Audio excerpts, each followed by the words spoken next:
He had no form nor majesty. There's no beauty that we should desire him. He is despised and rejected and acquainted with sorrow and grief.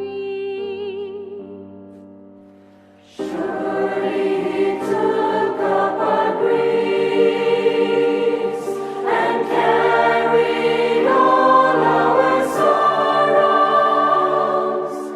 Yet we consider him stricken, smitten of God and afflicted. But he was pierced for our transgressions, he was bruised for our iniquities.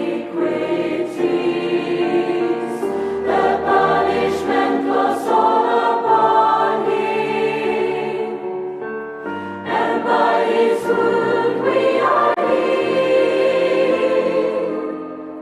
Like sheep we went astray, and we all turned away in transgression of sin.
Velkommen til Light Channel TV her Sabbatten den 23. maj 2020. Velkommen til din online menighed. Vi har planlagt i dag at have et live vidnesbyrd fra Chile, og vi håber stadigvæk, at vores ven fra Chile, Jorge Feflel, at han kommer på online. Men hvis han ikke kommer, så fortsætter vi med vores program, og vi håber, at vi vil senere kunne tage ham ind senere i programmet i dag.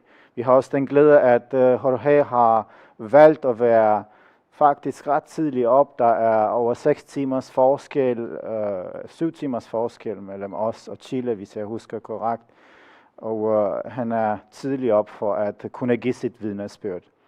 Men lad os starte med at indlede vores program i dag. Vi har et stort program. Vi har mange forskellige indfaldsvinkler på dagens emne, som I kan se her om bag mig på skærmen. Og vi ønsker at altid starte dagens program med at invitere Helligånden og invitere Guds engle til at være omkring os.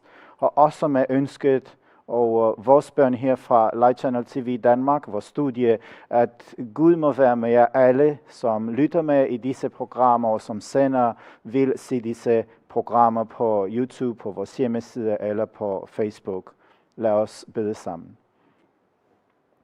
Vor far i himlen, vi er samlet her i dit navn, og for at give dig ære først og fremmest, for vi ved, at du kommer snart, og vi ved, at du elsker os, og vi ved også, at du har sørget for at åbenbare for os gennem dine hellige profeter, al den sandhed og al den nødvendige viden, der skal til for, at vi kan tage imod dig, for vi kan lære dig at kende, men også for at se, hvilken tid vi lever i.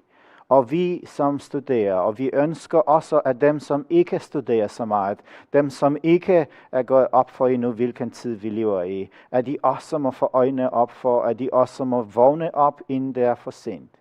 Vi beder også om, at selvfølgelig altid din Helligånd må være til stede med dine engle omkring os.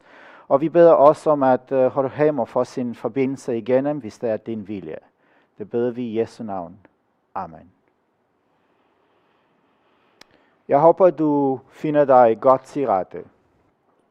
Og det er som altid min bøn, vi har ændret en lille smule vores format her på Light Channel TV, hvordan vi præsenterer disse programmer. Det har aldrig været meningen herfra, i hvert fald ikke mit ønske, at disse programmer skal fylde op i mere af det, som jeg vil kalde kristen underholdning. Det er ikke meningen, at man egentlig skal læne sig tilbage og følge med og kun lytte og kun sige, men det er faktisk meningen, at man burde kunne deltage aktivt. Det er sådan, at hvis du følger med på Facebook, så er der mulighed for at skrive i kommentarfeltene. Der er en her i studiet, som følger med. Hvis du følger med på YouTube, så er du også velkommen til at stille spørgsmål til og omkring dagens emne i dag. Hvis du følger med på Periscope, så er det også muligt at sende kommentarer og hilsner her til Light Channel. Vi er i gang med at starte et nyt platform, som hedder Twitch. For dem af jer, som ikke kender, hvad dette platform går ud på, det er primært, og jeg mener også, jeg nævnte sidste sabbat, og jeg nævner det igen som en af grundene til, at vi driver det, vi gør her fra Light Channel TV, det er at kunne sprede evangeliet og sprede lyset så meget som muligt til alle mennesker på jorden, så meget som muligt på samtlige platformer. Og for dem af jer, som ikke ved det, så er Twitch primært udviklet til at være et såkaldt spilleplatform, det vil sige en gamer-platform. Det er en verden, hvor mens vi her sidder og har disse foredrag, så er der i gennemsnit mellem 20 og 30 millioner mennesker verden over, som er mere eller mindre koblet på online på dette platform, og spiller forskellige computerspil. Og det er ikke emnet i dag at gå ind i den computerspilverden, men herfra har vi en mulighed for også at kunne nå disse mennesker. Så det er min bøn, at vi vil få de nødvendige menneskelige ressourcer. Gud mangler ikke penge, men at vi vil få de nødvendige menneskelige ressourcer for at kunne nå også disse mennesker. Det er ikke noget, som kun foregår i andre steder i verden. Måske mange af jer kender nogen i familien, måske I har nogen i familien, som er blevet fanget af computerspil, og som bruger en stor del af deres liv på computerspil. Så det er også mennesker, som vi ønsker at nå. Vi har desværre problemer med forbindelsen til Jorge i Chile.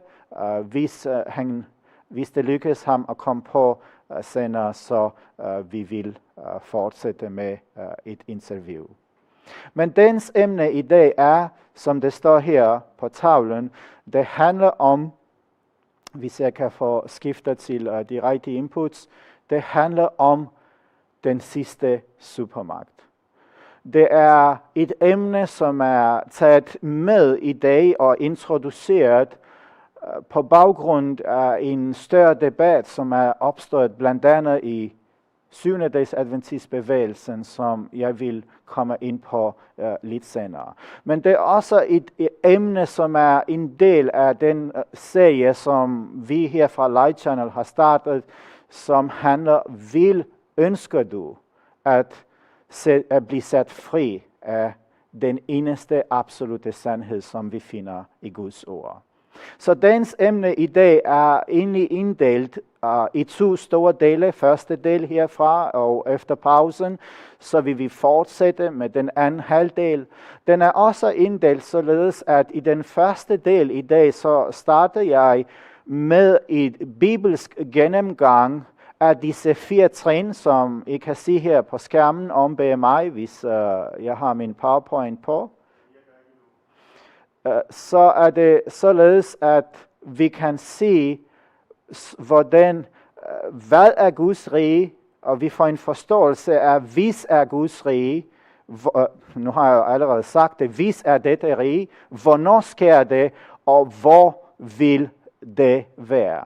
Det er 4 afgørende spørgsmål og trin, som vi som kristne og alle mennesker burde faktisk sætte sig ind. Det er ikke nødvendigvis et her og nu, man kan sige, er det et nærværende sandhed, har det et profetisk perspektiv med sig i allerhøjeste grad. Så lad os komme i gang med vores studie i dag.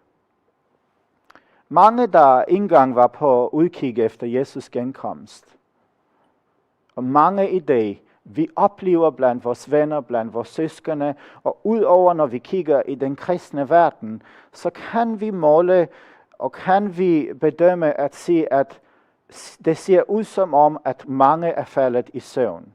Vi lever nu i en tid, hvor adskillige fremtrædende kristne ledere fortæller de kristne masser, at det er faktisk spild af tid at være opmærksom på tidens tegn, på vores tid i lyset af Bibelen. At vi skal stoppe, at vi skal lade være med at fortolke og omfortolke, hvad der sker i verden i dag, i lyset af Bibelens profetiske billeder. Mange af disse ledere og mange forkyndere tager det endnu et skridt videre, og oveni beskylder dem, os der tror på, hvad bibelske profetier siger om afslutningen af denne tidsalder, på oveni at være til og med negativ, fremavle fake news, og oveni være måske selvcentreret. Vi kender det fra det stadig voksende populære verden, som er blevet bragt ind via blandt andet Rick Warren, som hedder Purpose Driven Life, på dansk formålsdrevet liv. Der lagde Rick Warren faktisk et grundlæggende arbejde, et fundament for den nye Emergent Church, den spirende kirkes nye reformation, ny kristendom, en reformation, som blandt andet vi som 7-dages adventister kender gennem The One Project-bevægelsen, som har fungeret i rigtig mange år, og også her fra Danmark, har vist, hvordan dette kan gøres. Denne nye reformation afviser at tænke på Kristi tilbagevenden og arbejde mere med at overbevise masserne, at Kristus allerede er i dem som en global Kristus-bevidsthed. Og jeg får at vide, at Jorge er kommet på her live fra Chile, og jeg skifter her til vores webcast. Og det er dejligt at se Jorge, og vi skal lige have flyttet her lidt, så jeg kan være med på kamera. Sådan. Og vores interview vil foregå på engelsk, så jeg håber, at dem af jer, som ikke har det så godt på engelsk, welcome Jorge. Welcome here to Light Channel. Can you hear me? Yes. Well, glad to see that you have finally managed to get connected to Light Channel in Denmark. Yeah, thank you. Well, it was a little hard because I left my computer resting, and it didn't work when I wake up. But now it's working fine. Thank you. Okay. Right. Well, we had to start without you, and I was actually introducing our viewers to our program. Today we're going to talk about the kingdom of God, but nevertheless, doesn't matter. We'll just take a break and also an introduction for our viewers. And I can see now the picture is getting better. Thanks God for that.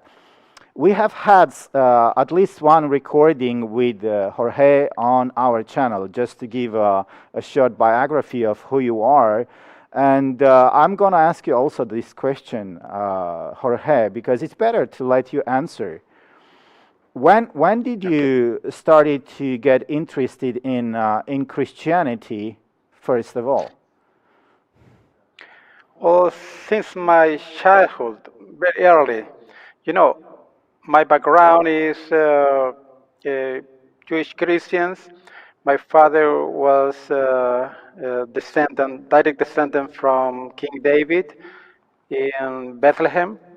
Okay. Even my grandmother's surname was David.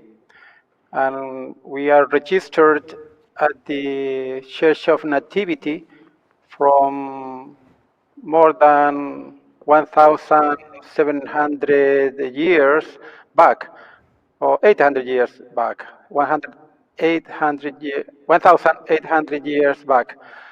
And then when I lived there, I felt from very early the Christian motives were compelling in my heart, and I wanted to be an archaeologist, but we migrate to Chile in South America. Then in Chile it's impossible to be an archaeologist because an archaeologist, because everything is related to the prehistoric perspective, the things happening in Chile, and nothing related to the Holy Land. And then I decided to become an engineer, and in the future, when I went back to the Middle East, I decided to start acting as an archaeologist by myself. That's why I am, I could say, I've been always Christian, always interested in being part of the team. Yeah. Okay. Yeah. So you have a Jewish background. This is what you're saying. You were born actually from a Jewish background. That's very interesting. Well, but because say Jewish Christian, because for the Christians, for the early Christian, the Jewish were the persecutors. Then they believed they were just Christian, looking for the lost tribes of Israel, and they found many here in Occident, in Western culture. All right. Okay.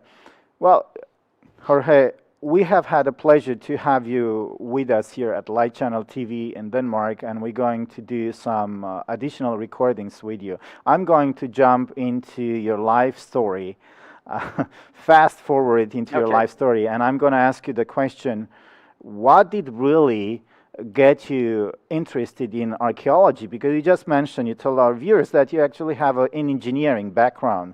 So that's a pretty huge gap in between, I would say, engineering and archaeology. Why archaeology?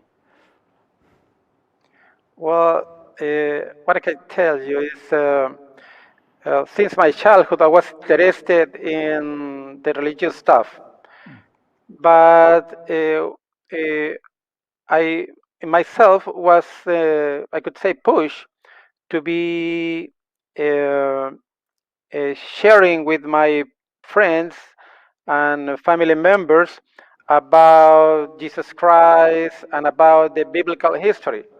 Because when I was, I could say, 8 years old, 7 years old, my mother put me in a Seventh-day Adventist school, and I believed that I was a Seventh-day Adventist, fully committed Seventh-day Adventist.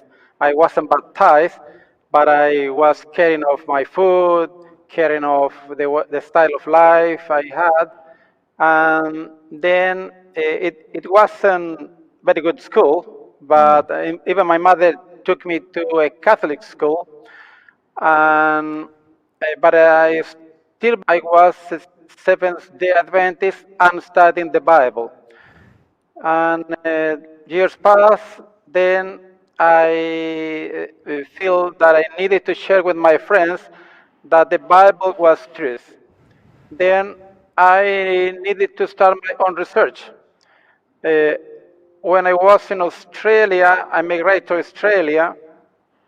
Then one Adventist friends came to myself and said, uh, George, everything has been found.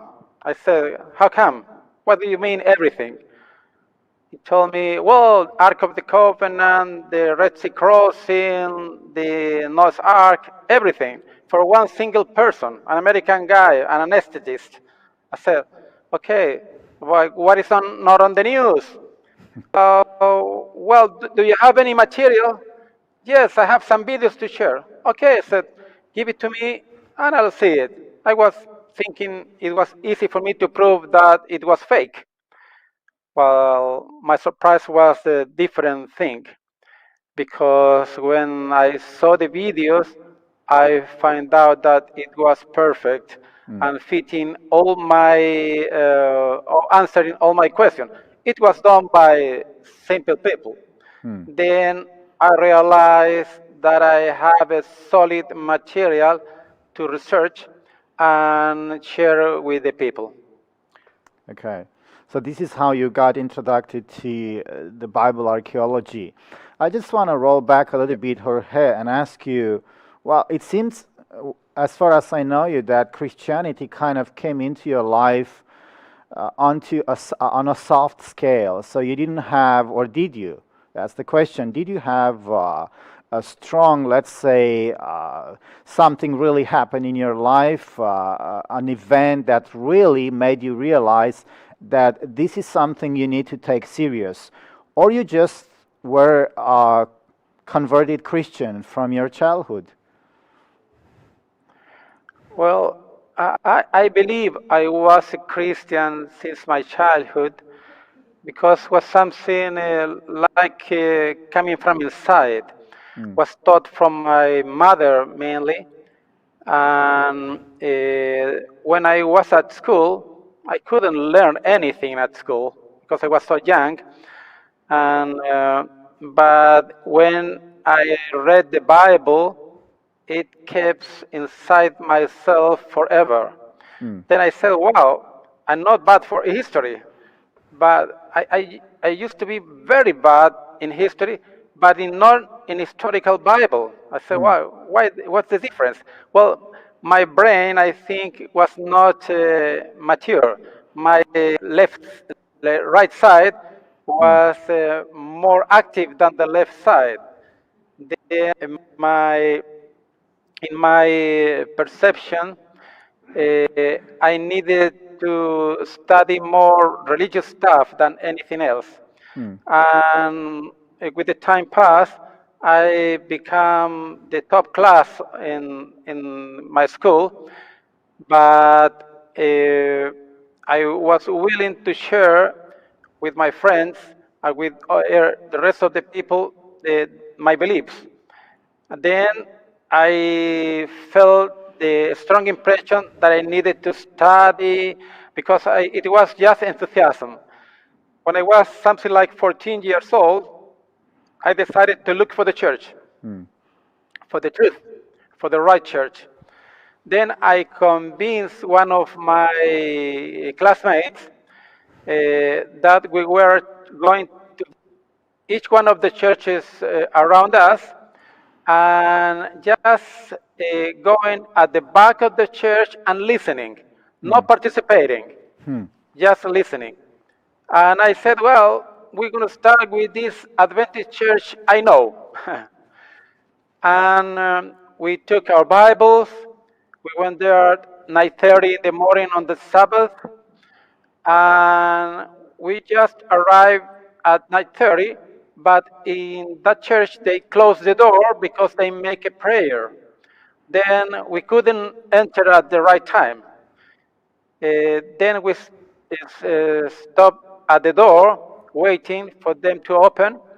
And the ladies, the diaconess, they opened the door and they look at us and they say, "Oh, young people, okay, the youth class is at the front row." And I look at my friend, we smile, and our plan was demolished in a moment. And I felt in my heart that I did not need to look for the right church because we were already there. Right. Jorge, I just want to interrupt you a little bit and go back a little bit to your archaeology, to your interest in Bible archaeology. You mentioned when your friend in Australia mentioned to you about these discoveries. So you were showing actually a quite of skeptical response. This is how I understand from your perspective. So you were quite skeptical about these discoveries, right? In the first time. Yes. Yeah, as I would say, probably everybody else. But you heard that everything that is almost everything which is supposed to be discovered before the end times has been discovered. You mentioned the Ark of the Covenant, you mentioned Noah's Ark, Sodom and Gomorrah. So what did you do? Did you just watch some videos on YouTube and you said, okay, I'm convinced that's it. These guys, they've done their job, and I suppose that you're thinking about Ron Wyatt, right? What did you do? Yes. What made you actually do what you actually did? And please explain our viewers as well how many hours, maybe months, and travels you've done to do your own research. Well, the first thing I did is I showed the videos, watched the videos very carefully, and every single detail. I found some mistakes, but well, it was very simple people working on that.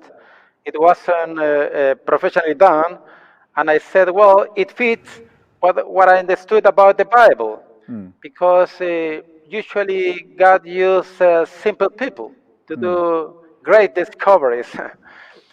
And then, well, I said maybe I can help, and I did biblical studies, but I was very good Bible study. Then, then I knew that everything was fitting.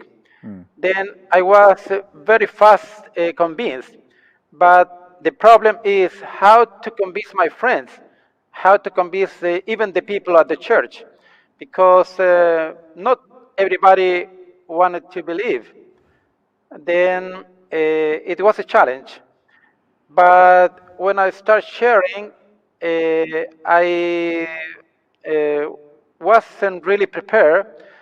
Then I knew about Jonathan Gray, and he was very well prepared. And then I started to assist to his presentations, and it was so well done. Then I was very happy that at last I have good material to share with my friends. And I remember that 1 year, approximately 1 year before the first event of my friend telling me that everything was discovered, read a book. I think it was from James Irving, the Adventist astronaut, talking about the efforts they were making looking for the Noah's Ark. Then, when I read that, I made a little prayer to our Lord, asking Him that is possible, that I would like to be part of that discovery when it came to be done. Then, when I start sharing this with my friends, I felt that prayer was answered because Wow. I was sharing with them. Wow, that's wonderful, Jorge. And for our viewers that haven't seen your presentation yet, it's not still available on our channel. It's going to be pretty soon. We need to do some sound editing. But Jorge, what did actually trigger you? What is actually the motivation behind what you're doing in regards to Bible archaeology? Is it just your personal interest? Or are you trying to use not just your own discoveries, but the full package of Bible archaeology as much as you understand? What are you doing with that, and what is your motivation? Well, I remember one of the archaeology guides in Israel asked me the same question because they couldn't understand why I was so interested in making archaeology diggings or explorations in the Holy Land. Then I explained that I wanted to share this material with my friends in South America or everywhere around the world. I said, but why? I said, yes, because some people needs to see this stuff. Why? They said. I said, well, because there is many people they don't believe. Honest, they said, there's people they don't believe because for them in Israel, not believing in Jesus Christ or not believing in the apostles or in Moses or King David is like in your country not believing in the founder of your country or your own heroes. Then for them it's impossible not to believe.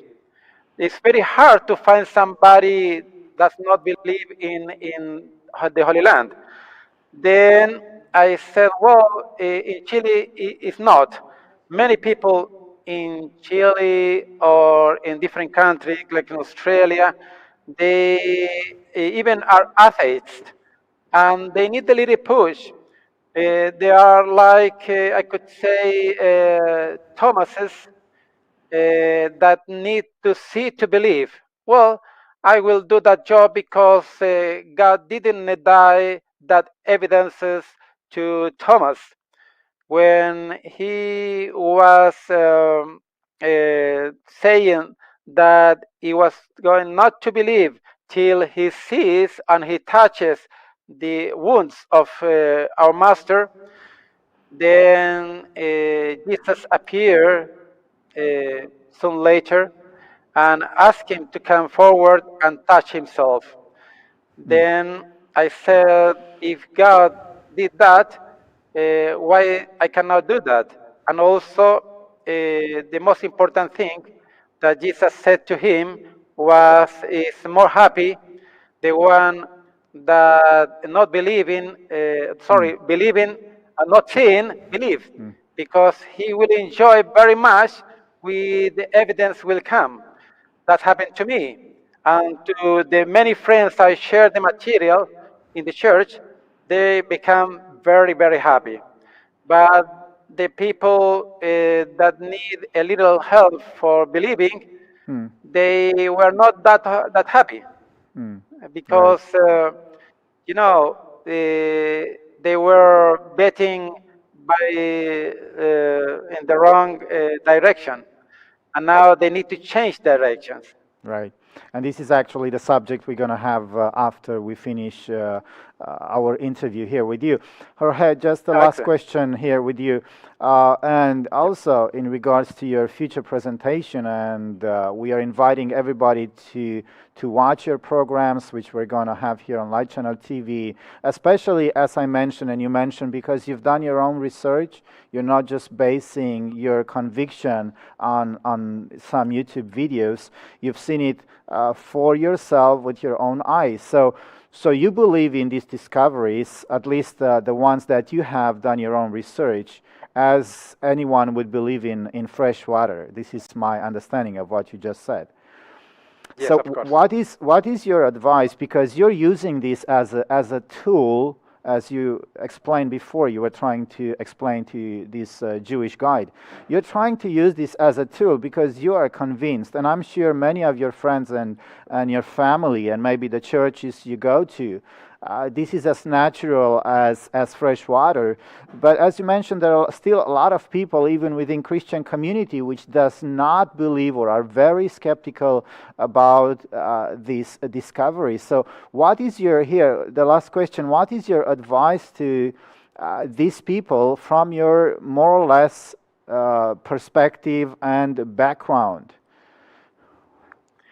Well, it's a good question. It's not easy answered. I remember I went to the Wyatt Archaeological Museum in Nashville, Tennessee, and I could meet Richard Reeves, for example. He gave me a hard time when I introduced myself as Adventist. He said, "Well, I'm not Adventist, and I don't want to be Adventist." I said, "Why?" Because the Adventists were so hard to run Wyatt. You know that. Then, well, good from myself that I was humbled and I accept the rebuke, and he was watching me, and then he called Merinel Wyatt, and he went to visit me, and he went with all that precious material, like the stones, none, everything. Well, then when you see that stuff by your own, you cannot deny it. That's my advice. Like,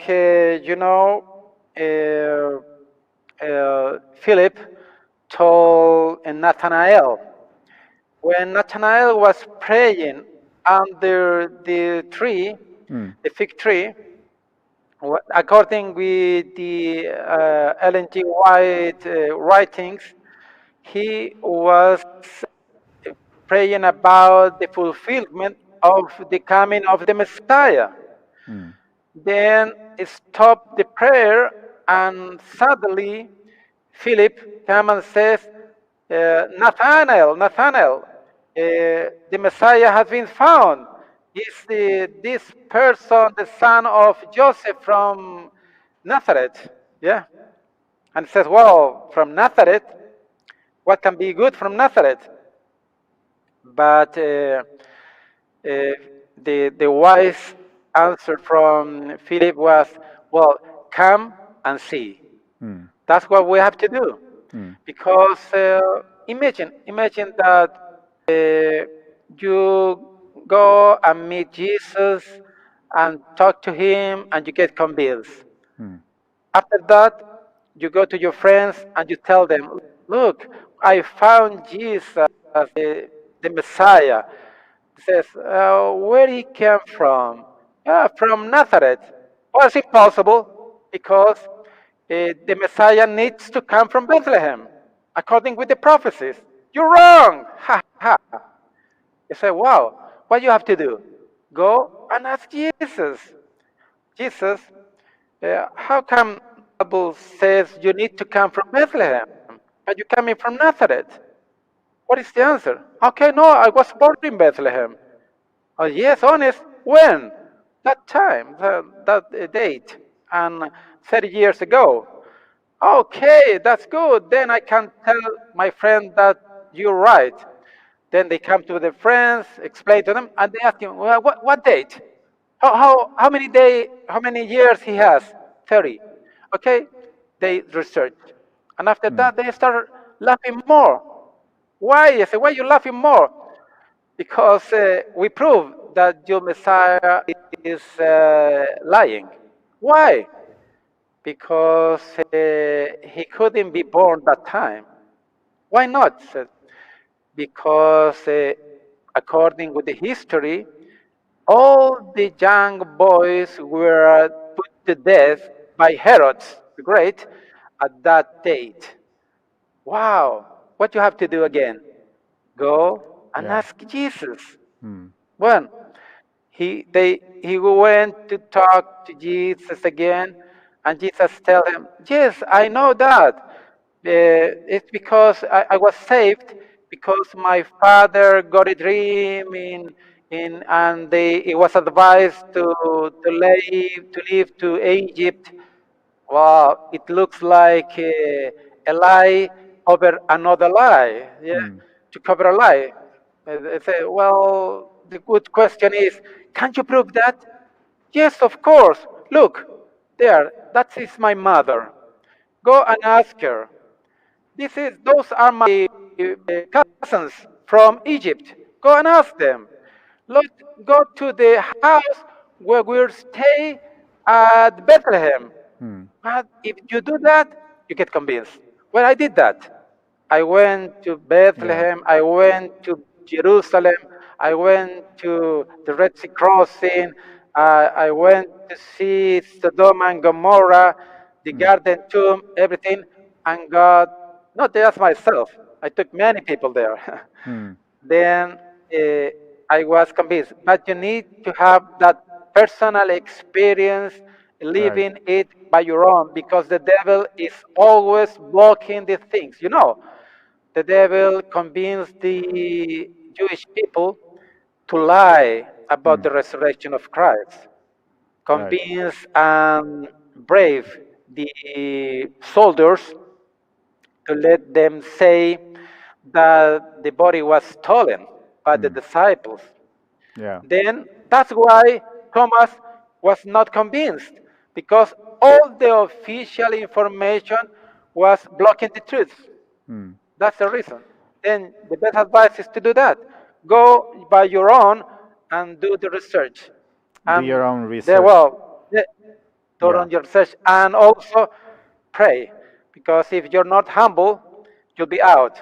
Like Jesus Christ says in Luke chapter 10, verse 21, that he will reveal himself, all the secrets, to the little children and will pass or will hide the secrets from the wise and learned. Right. Thank you. That's Thank the you very story. much, Jorge, for your short testimony. We're going to have several recordings with you, and we have actually, as you know, we've gathered a team of other researchers, some more or less professional. This is not the question, but we're looking very much forward to hear your research. We had a pleasure to meet you online through other people, through other programs that we have done. So we invite everybody to come and watch your programs and to even ask questions. We're going to have programs, maybe live, to even ask you direct questions from your own research and visits that you've done around the world. So thank you again for staying up so early in the morning to just be here with us Okay. in Denmark. So happy Sabbath. I don't know if you're going to go back to sleep, but happy Sabbath to you, and see you next time. Thank you. Right.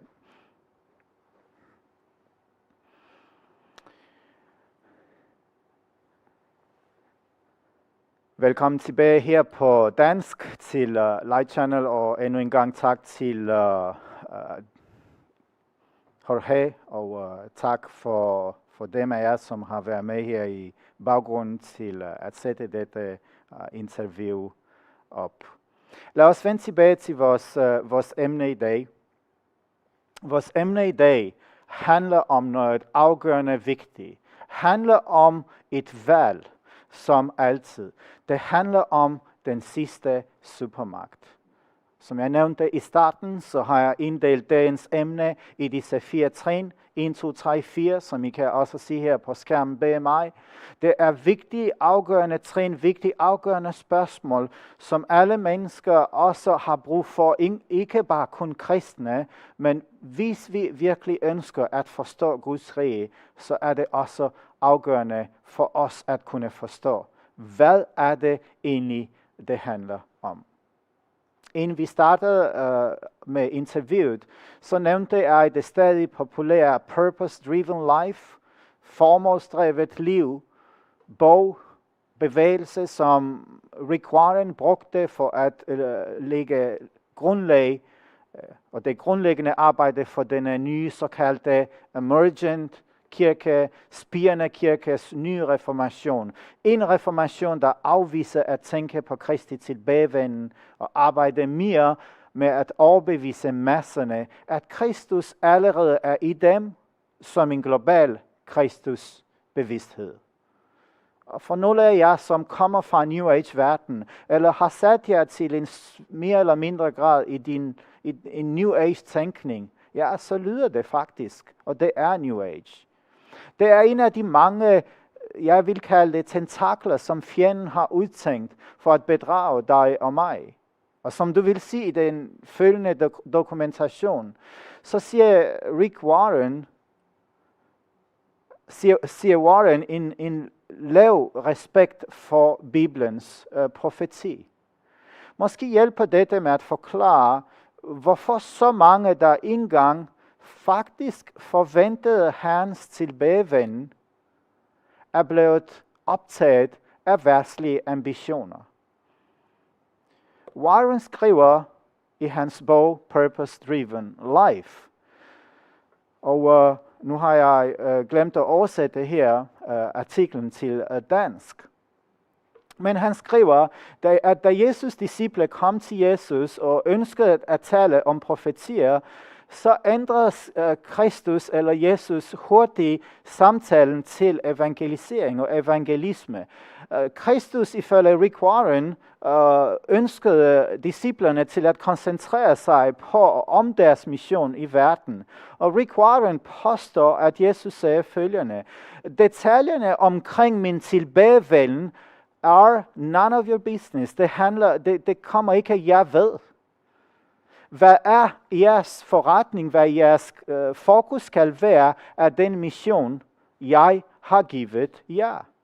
Fokuser på det. Det er det, som Rick Warren påstår her. Kære venner, dette foredrags formål er som altid at viderebringe de råd og advarsler, som efter vores bedste overbevisning her fra Light Channel ønsker, har fået fra Gud og ønsker at give videre til dig. Og som jeg altid indleder disse foredrag, det er advarsler, som skal ses i kærlighed i lyset af den tid, vi lever i, og den korte tid, vi har tilbage. Alt det her handler ikke om kritik.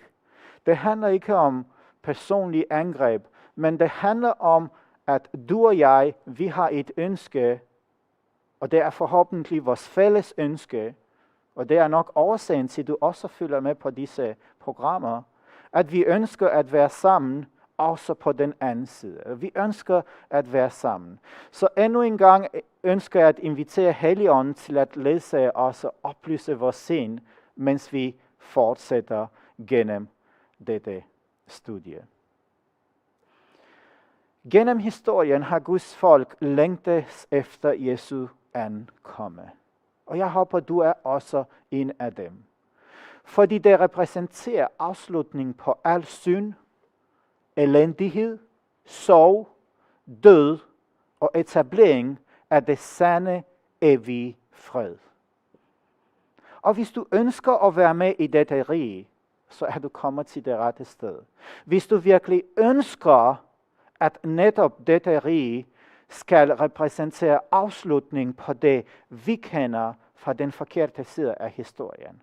Hvis du virkelig elsker Gud og dine medmennesker, så har du også dette brændende ønske om at afslutte eller være med til at afslutte denne verdens historie, som vi kender det. Fuld af synd, fuld af elendighed, sorg, død og etablering af det sande evige liv. Selv i vores sekulære tidsalder finder vi dette tema om Jesu ankomme stadig i samfundet. Afbilder de forskellige scenarier i populære medier, næsten altid og inklusiv forbundet til vanskeligheder og trængselstider. De fleste mennesker med et, jeg vil betragte synd, verdenssyn og medfølelse for deres medmennesker, ønsker at se en verden uden fattigdom, sygdom, krig, undertrykkelse, diktatur, totalitære regimer, våbenkapløb, bedrag, tvang, analfabetisme. Skal jeg blive ved? Og jeg takker Gud, og jeg forestiller mig også, at I takker Gud for alle de ægte organisationer med ægte motiver, der arbejder for at hjælpe de lidende, de syge og de fattige. For Jesus gjorde det meget klart, at vi skal passe på og nå ud til de nødlidende. Men at tro på og arbejde ihærdigt, også inden for den kristne kirke, for at bygge op utopier på jorden, gennem en global, religiøs enhed, politisk enhed, er imidlertid, i hvert fald i mit verdenssyn, ikke kun langt ude og uden forankring i den bibelske virkelighed. Det er også farligt, afsporende, nyttesløs og risikerer at føre verden til en total tilintetgørelse ved at skifte fokus fra det bibelske endetidsperspektiv til let menneskeskabt agenda med rødder og forankring i det okkulte. Jeg er klar over, at dette kan gøre og vil nok gøre nogle mennesker vrede, måske ubehag, og jeg kunne risikere at blive beskyldt muligvis for at være fatalistisk eller meget andet. Men kære ven, intet sted i skriften støttes forestillingen om, at først skal der være et rige uden tår, smerte, fattigdom og lidelse. Et rige, som bliver oparbejdet gennem økumenisk, tværreligiøst samarbejde og samt politisk aktivisme gennem verdens organisationer gemt under den såkaldte social evangelismens mantra. Og først derefter, vil Jesus Kristus fysisk vende tilbage og etablere sit rige selv. Hvad lærer Bibelen faktisk om Kristi ankomme? Vil det være i hemmelighed? Hvad er tegnene på hans komme? Kan vi vide med sikkerhed, om den tid, vi lever i, er tiden før hans komme? Bibelen nævner mange tegn, der er givet for at fortælle os, hvornår og når Kristi ankomme er nær. Så hvad er disse tegn omkring os?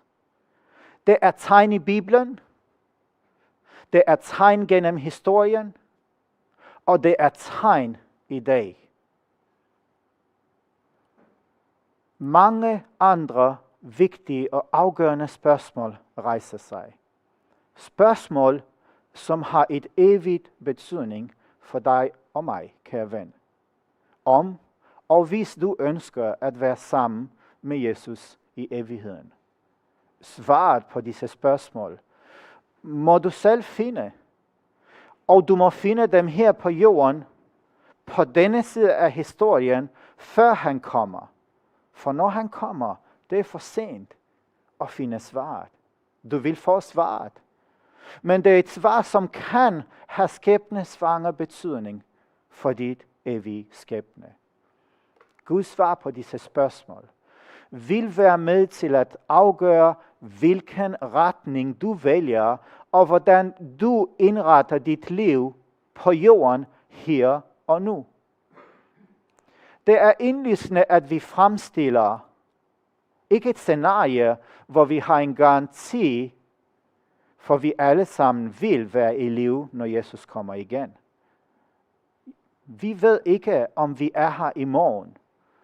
Men hvis Gud i sin nåde tillader, at vores liv fortsætter, indtil han fysisk, ikke bare åndelig, ikke kun åndelig, kommer tilbage anden gang til jorden, og sandsynligheden for, at vi er i den sidste generation, vil fysisk opleve det, er lige så stor. Så vi har en forpligtelse igen og igen, først og fremmest over for os selv. Vores egne børn, vores egen familie, over for vores medmennesker, over for Gud, først og fremmest at vide, og denne forvandlende viden vil få os til at forstå, og dermed tage stilling til denne værdifulde viden, forandrende viden, og lade det forandre os således, at vi kan dele det med andre, at vi kan indrette vores liv, således at vi er klar til, at Jesus kommer snart igen, at vi i det hele taget er klar til at blive statsborger i Jesus og Guds rige verden. Så disse spørgsmål, som rejser sig, vi må kunne finde svaret i Guds ord. Gud ønsker og har ønsket fra verden blev grundlagt at frelse menneskeheden. Og derfor i hans forudviden, i hans almagt og kærlighed, har allerede lagt svaret i hans ord. Muligvis har vi misforstået nogle af disse svar. Muligvis har mennesker igennem historien og adventbevægelsens pionerer har misforstået 1844. Men svaret findes i Bibelen. Er enig med mig i det så langt. Vi må kunne finde svaret. Og det håber jeg, at I vil være med, og I vil følge med på denne vandring, hvor vi den næstkommende times tid skal gå igennem nogle vigtige trin for at kunne finde svaret på disse spørgsmål. Hvordan vil Kristus vende tilbage? Hvad vil det betyde for hans folk? Kommer ikke Jesus i hemmelighed? Lærer ikke Bibelen, at Jesus kommer som en tyv? Vil Guds folk leve eller overleve gennem den kommende trængsel? Får alle mennesker en anden chance under den store trængselstid? Moderne teologiske tendenser lægger stor vægt på fredens årtusinde.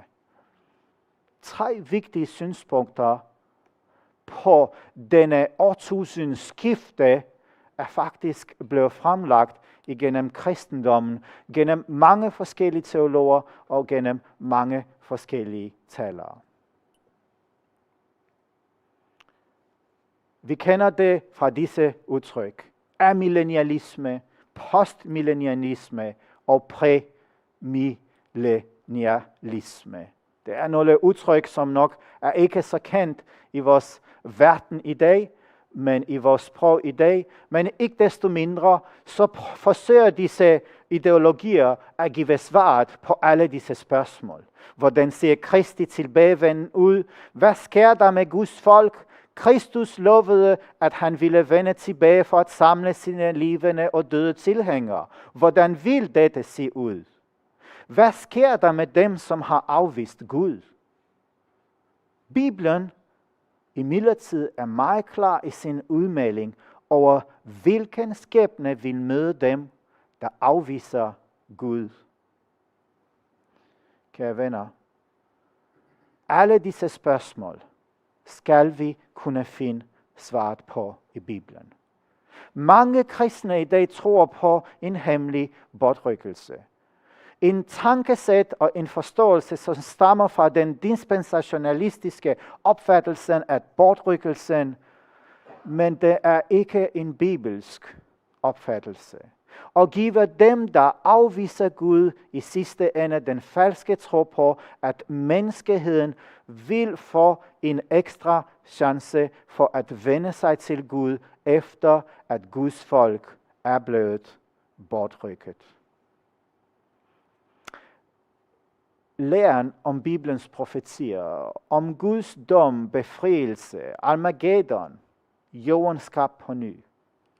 Kære ven, dette er nok den begivenhedsrækkefølge, som Bibelen lærer os, at de afsluttende begivenheder vil ske, inden denne jord vil blive totalt brændt ned og skabt på ny. Så her i den første del af denne præsentation, så er det vigtigt for os, som I nok har lært efterhånden, hvis I har fulgt med her på Light Channel TV, at der er en struktur, der er en rækkefølge, hvordan disse emner bliver præsenteret. Jeg ønsker ikke at kaste ud til jer en masse informationer, som måske for nogle af jer virker forvirrende. Jeg ønsker først og fremmest at præsentere, hvor disse informationer stammer fra, og dermed skabe den autoritative fundament. Det er ikke ønsket, at det skal være mine tanker, mine formodninger eller mine spekulationer, der skal danne baggrund for og grundlag for nogens tro. Mit ønske er at pege på den endegyldige absolute autoritet, som er Bibelen. Vi kommer til at gennemgå en række bibeltekster. Nogle af disse bibeltekster vil vi læse op her fra studiet. Nogle bibeltekster vil kun være op på skærmen, således at for dem af jer, som ønsker at fordybe sig endnu mere i disse emner, at de har muligheden for at bruge disse studier, som jeg har brugt tid på at bygge op. Det er således også med vilje, at strukturen er sat således op, at efter en introduktion og en såkaldt brainstorming, hvor vi går videre til fase 1, og det allervigtigste, det er for os kristne og bibeltro kristne, som bygger vores liv, vores tro og vores evige liv på det fundament, på det absolute fundament, Guds ord, at vi har måske de huller i muret, vi fylder det op med de bibeltekster og med de forståelser, som Bibelen giver os omkring dette og disse vigtige spørgsmål, som vi har stillet. Det er ikke kun farligt, men det er skæbnesvanger at overlade svaret på disse spørgsmål til os mennesker. Det er også farligt for dig og mig at ikke gå selv i dybden og have denne berørte ånd og ønske om, at vi selv studerer disse emner og sætter os ind i det.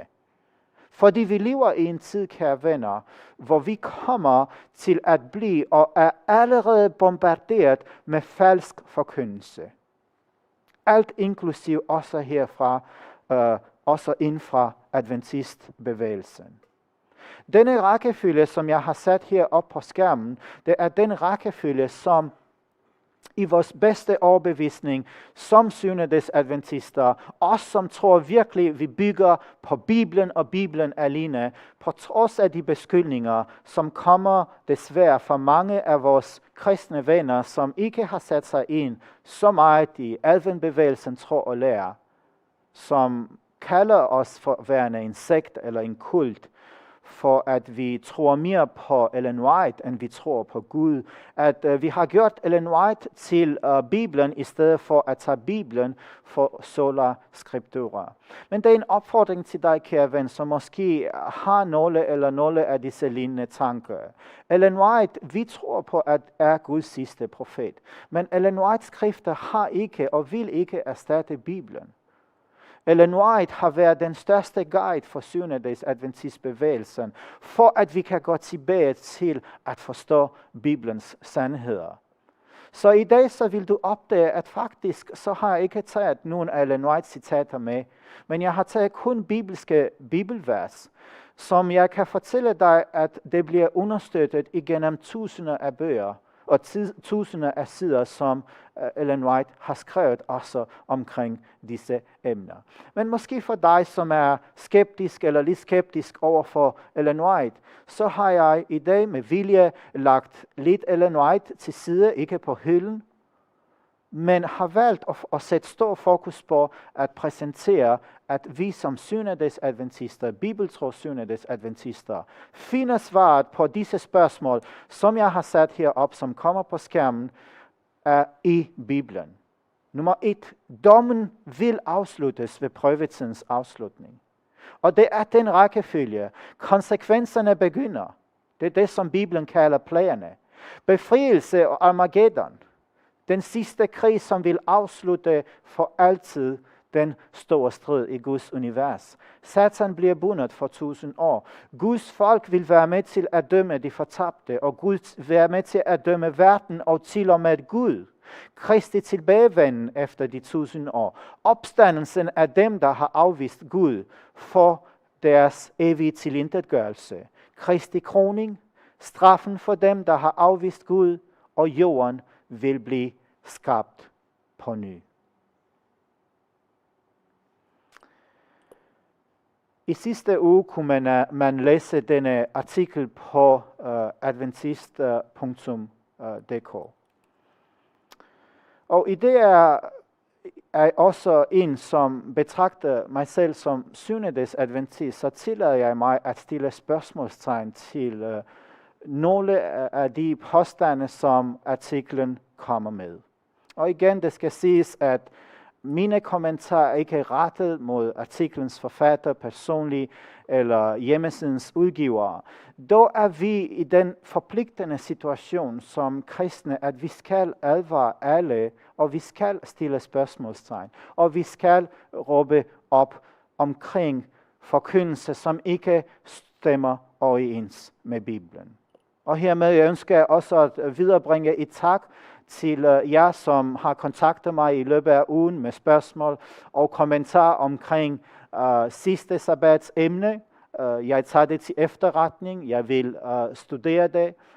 Der er selvfølgelig lidt forskellige meninger omkring nogle af de emner, som bliver præsenteret her. Men det er også med ønsket i, at vi i fællesskab kommer sammen og i kærlighed studerer disse emne.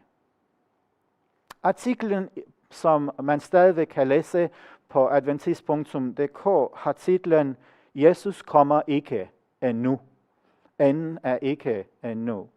Og forfatteren skriver blandt andet, at men i mellemtiden så lad os minde os selv om, hvad det er Gud er i gang med i nutiden. Gud er i færd med at besejre og underlægge sig alle de mørke ånde kræfter, der fortsat regerer i dele af denne verden. Og jeg ønsker ikke at tage selve emnet ud af dens kontekst. I kan se linket her på skærmen. For dem af jer, som ikke har læst artiklen endnu, gå gerne ind og læs artiklen på adventist.dk. Men vi ved og også læser i det hellige skrifter. Vi læser i det hellige skrifter, at Jesus er kommet, og den sidste supermagt foregår præcist som Jesus og Gud har forudsagt det gennem hans hellige profeter. Den gamle forsoningsdag var en udrensning af den jordiske helligdom, der symboliserer den reelle renselse af den himmelske helligdom. Denne renselse er renselsen eller dommen før adventen. For dem af jer, som kalder sig syvendes adventister, så er jeg nok også bekendt med, hvad advent betyder. Hvad en adventist betyder. Det er netop det, som betyder. Navnet er et gudgivet navn, netop ikke kun i det håb, men også i den vished, at vi som syvendes adventister har fået en speciel opgave. Siden 1844 har trofaste adventister ventet netop på denne advent. Og vi befinder os mere end 150 år efter i en verden, hvor mange af vores adventistledere og forkyndere er begyndt at bakke ud fra denne gudgivende opgave. Er begyndt til og med at blande sig med denne verdens forkyndelse. vi læser videre her, at denne renselse, som vi læser og er profeteret i Daniel kapitel 8, hvor Daniel siger, at denne renselse vil finde sted i slutningen af de 2300 dages profeti, 2000, som englen sagde til ham, og 300 dage, så skal helligdommen renses, som vi læser i Daniel kapitel 8, vers 14. Derfor begyndte udrensningen af den himmelske helligdom i 1844. Der skal helligdommen renses.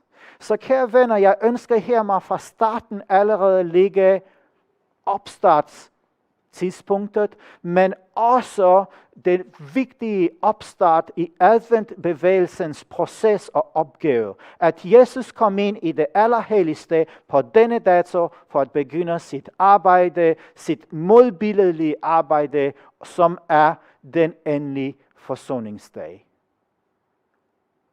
Og det er vigtigt for os som ikke kun adventister, men som kristne, at vi gør os klar over, og vi sætter os ind i først og fremmest, hvor er vi i tiden. Hvis vi skal kunne forstå Guds rige, så er det vigtigt for os at starte med starten. Hvad er egentlig udgangspunktet for endens tid?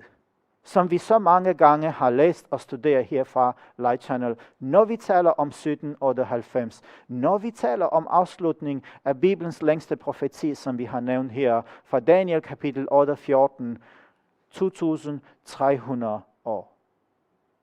For når vi taler om denne verdens afslutning, når vi skal studere Guds rige, når vi skal studere, hvad er disse 4 trin og svaret på disse spørgsmål, så er svaret på disse spørgsmål har også et indbygget svar på afslutning, at netop det, der begyndte i 1844, og vil blive afsluttet ved prøvetidens afslutning. Og det er en af de første trin, som jeg har skrevet op, som I så på en af disse tidligere slides.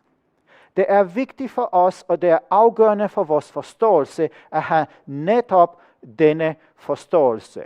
Vi springer ikke tilfældigt ind i verdenshistorien. Vi bruger ikke det, som er efterhånden kendt i den kristne verden, pluk og vælg og vrag bibeltekster, som passer ind i vores verdenssyn. Nej, her fra Light Channel TV, og den bibelsk kristendom, vi ønsker at promovere, det skal være en historisk, sandfærdig, troværdig, det skal være tekstuel, troværdig, kontekstuel, troværdig forkyndelse. Det skal give mening, og der skal være synergi, et moderne fancy ord, mellem alle verdens, historiens, Bibelens profetier, begivenhederne. Alt i alt skal kunne give mening fra A til Z. Fra start til slut. For Jesus er alfa og omega, og alt imellem er blevet os åbenbart i Bibelen. Der er flere punkter i artiklen, som jeg nævnte ovenfor, som jeg finder i uoverensstemmelse med Bibelen. Og igen, den opgave, som Gud har betroet syvende-dags adventistbevægelse.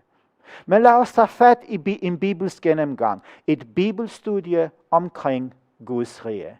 Så hvis du er en af dem, som har læst artiklen, og er blevet forvirret omkring udmelding, som kommer via artiklen, så er du ikke alene.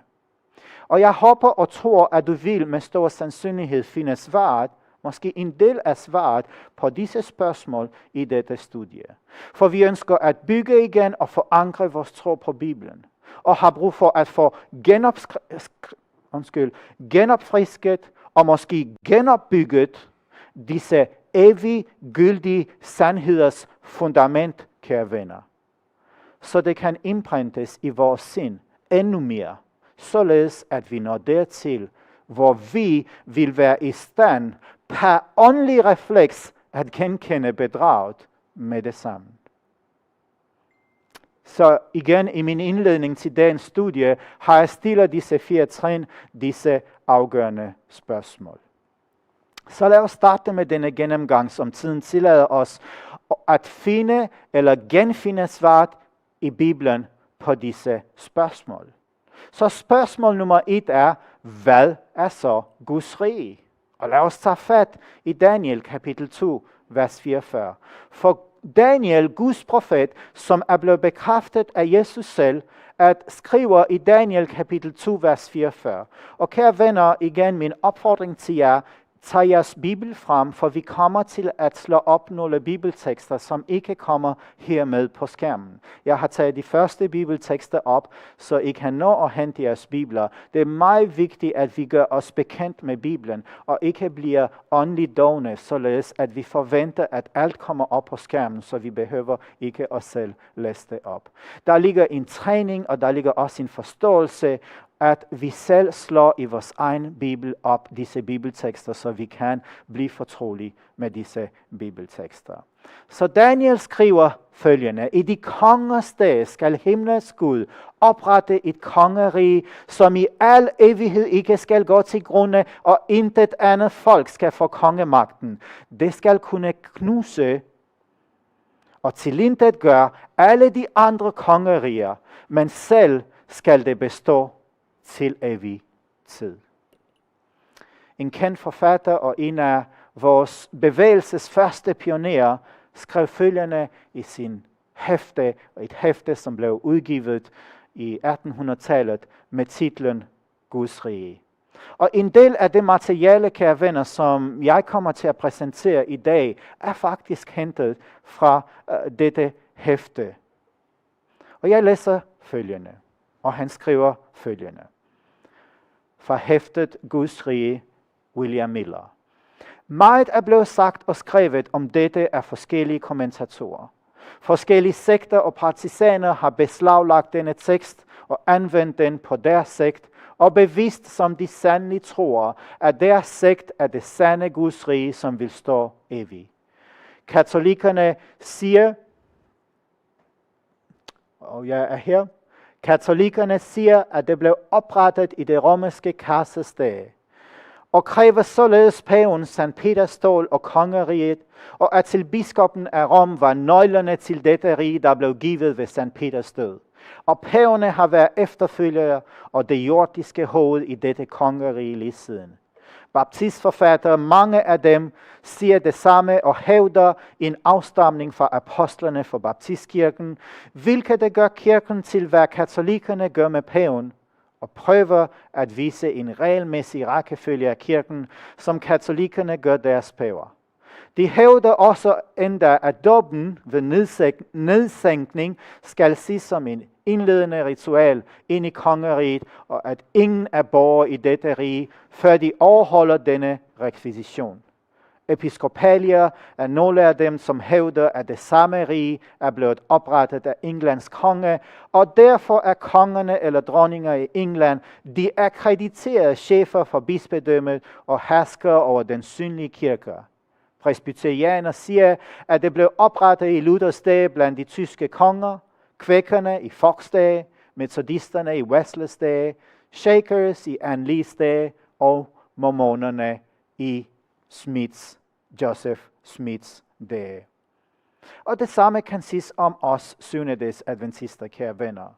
Du er måske allerede kendt med, at nogle af vores kristne venner i de andre trosretninger, det er det samme beskyldning, vi bliver sat i den samme kasse, at vi er jo følgere af Ellen Whites kulten, så derfor kan vi også ikke blive klassificeret som værende kristne. Men lad os alligevel fortsætte med at studere, hvad egentlig Bibelen siger. Så hvad er Guds rige? Giver skrifterne os klare definitioner på det? Bygget på klartekster i Bibelen har jeg fundet følgende svar, som gør sig gældende. Så igen, find gerne jeres bibler frem og læs sammen med os følgende bibeltekster. Og hvis der er en her i studiet, som har mikrofonerne klar, så læs gerne disse bibeltekster op. Vi læser fra Lukas evangeliet kapitel 11, vers 12.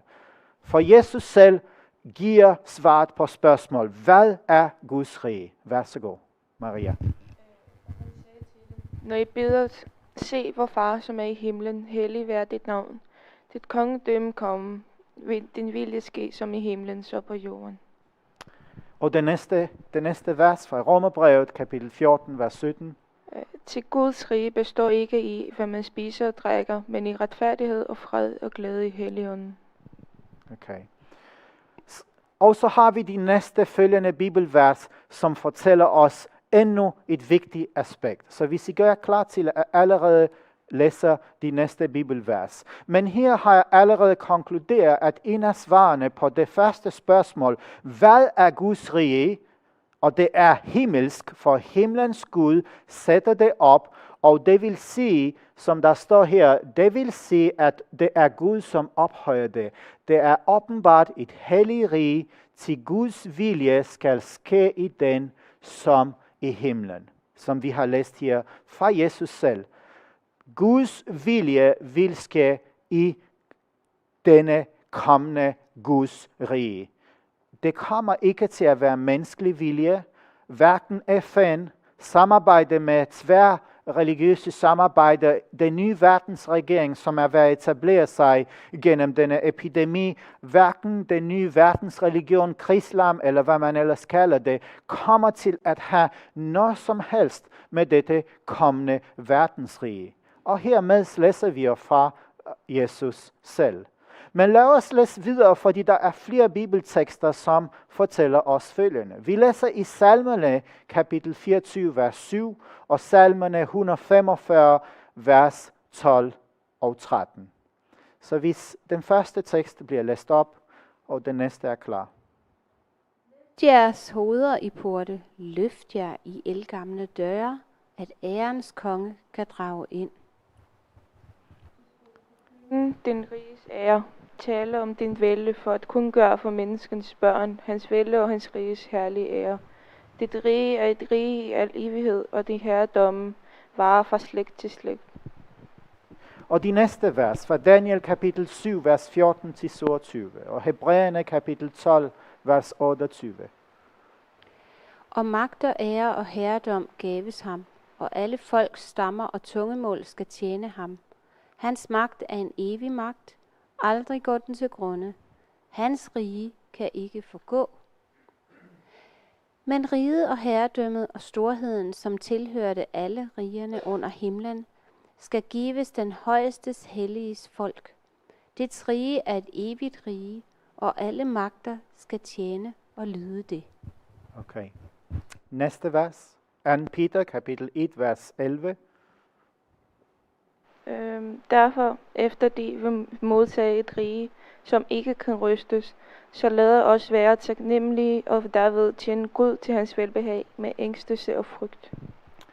Tak, Maria. Og der siger vi her, at punkt nummer 2, ifølge disse bibeltekster, så er Guds rige et evigt kongerige. Fordi Bibelen fortæller os, tilbage fra salmisten, igennem Daniel, gennem Paulus i Hebræerbrevet, apostlen og profeten Peter, åbenbaringsbogen og de følgende tekster, som vi kommer til at læse, kun de første 2, fortæller os, at dette er et evigt kongerige. Skal stå for evigt. Salmernes bog, kapitel 145, vers 10 og 11, siger følgende.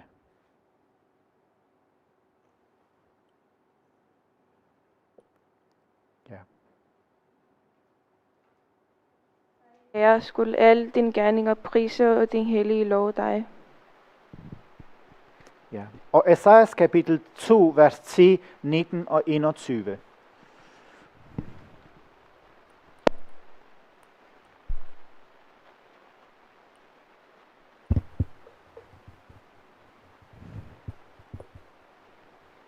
Gå ind i klippen, skjul dig i støvet for Herrens rædsels, hans højheds herlighed. Og kære venner, I kan selv læse de resterende bibeltekster, som understøtter det tredje svar på det første spørgsmål. Hvad er Guds rige? Og det er, som jeg fremlægger her, der kan ikke være 2 kongerige på jorden samtidig, eller i Guds univers.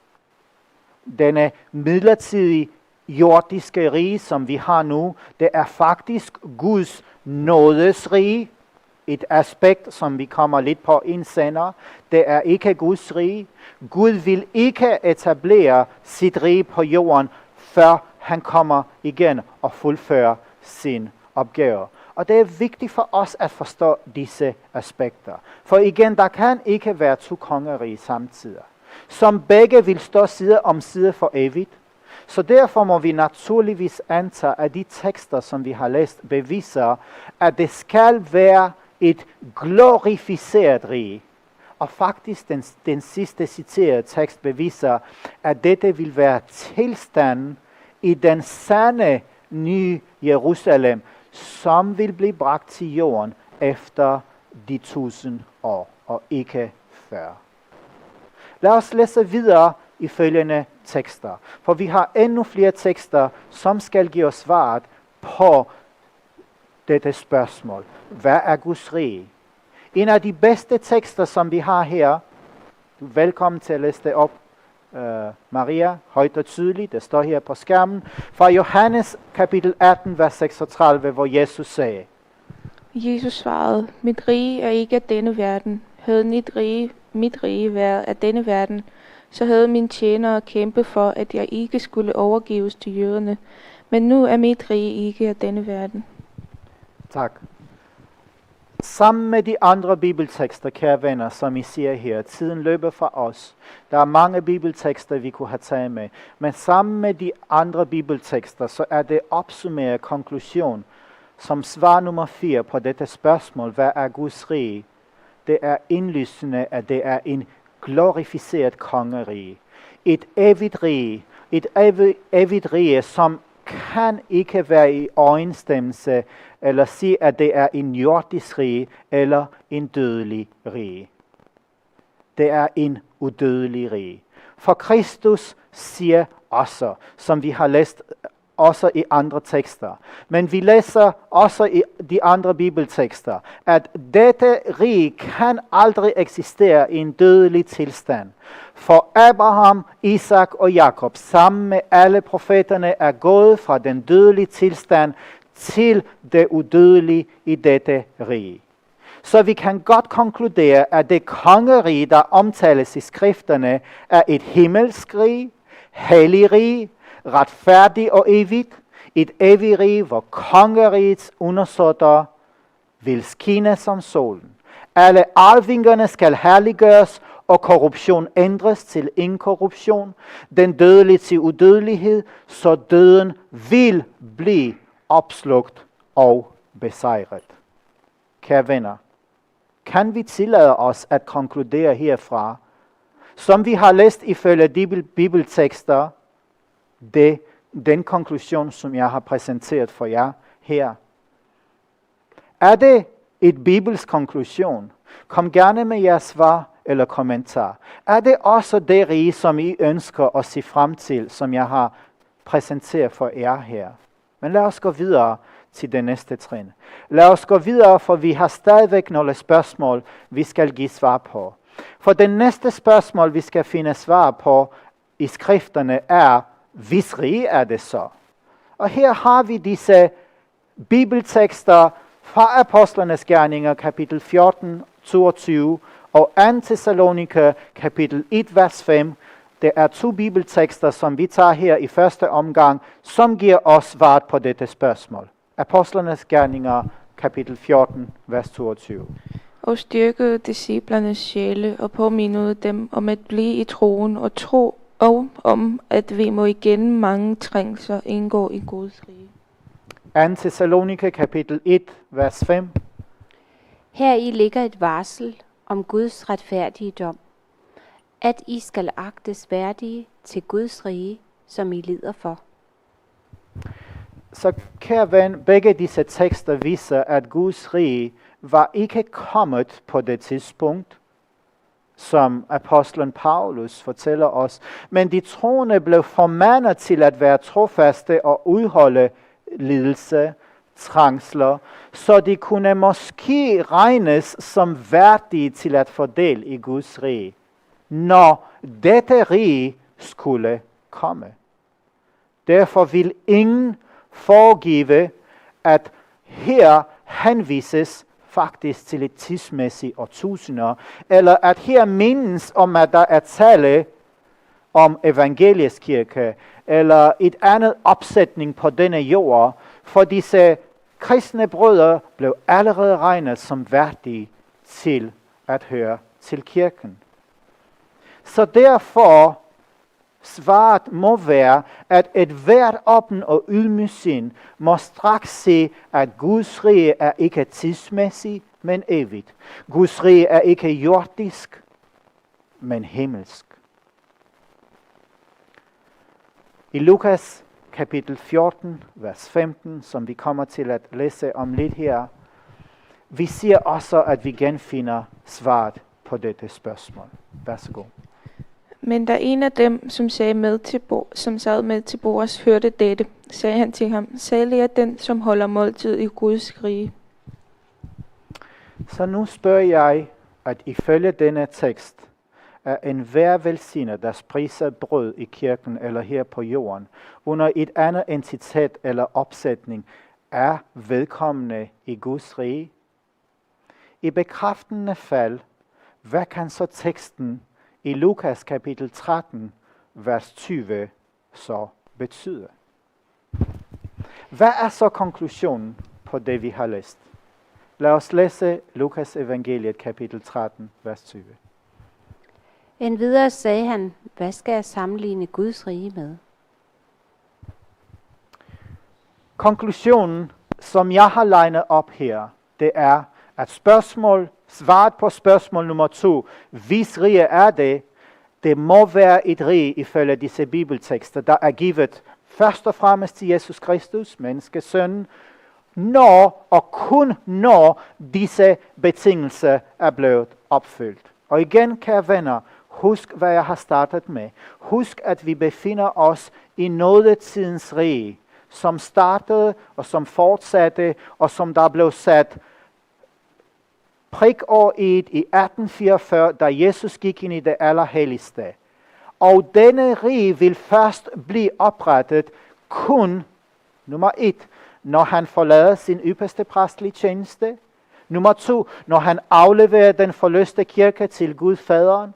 Og nummer 3, når Kristus, som har udført alt det arbejde, som Faderen gav ham at gøre som maleriet eller nåderiget, som vi lever nu, afsluttes, og Guds rige oprettes.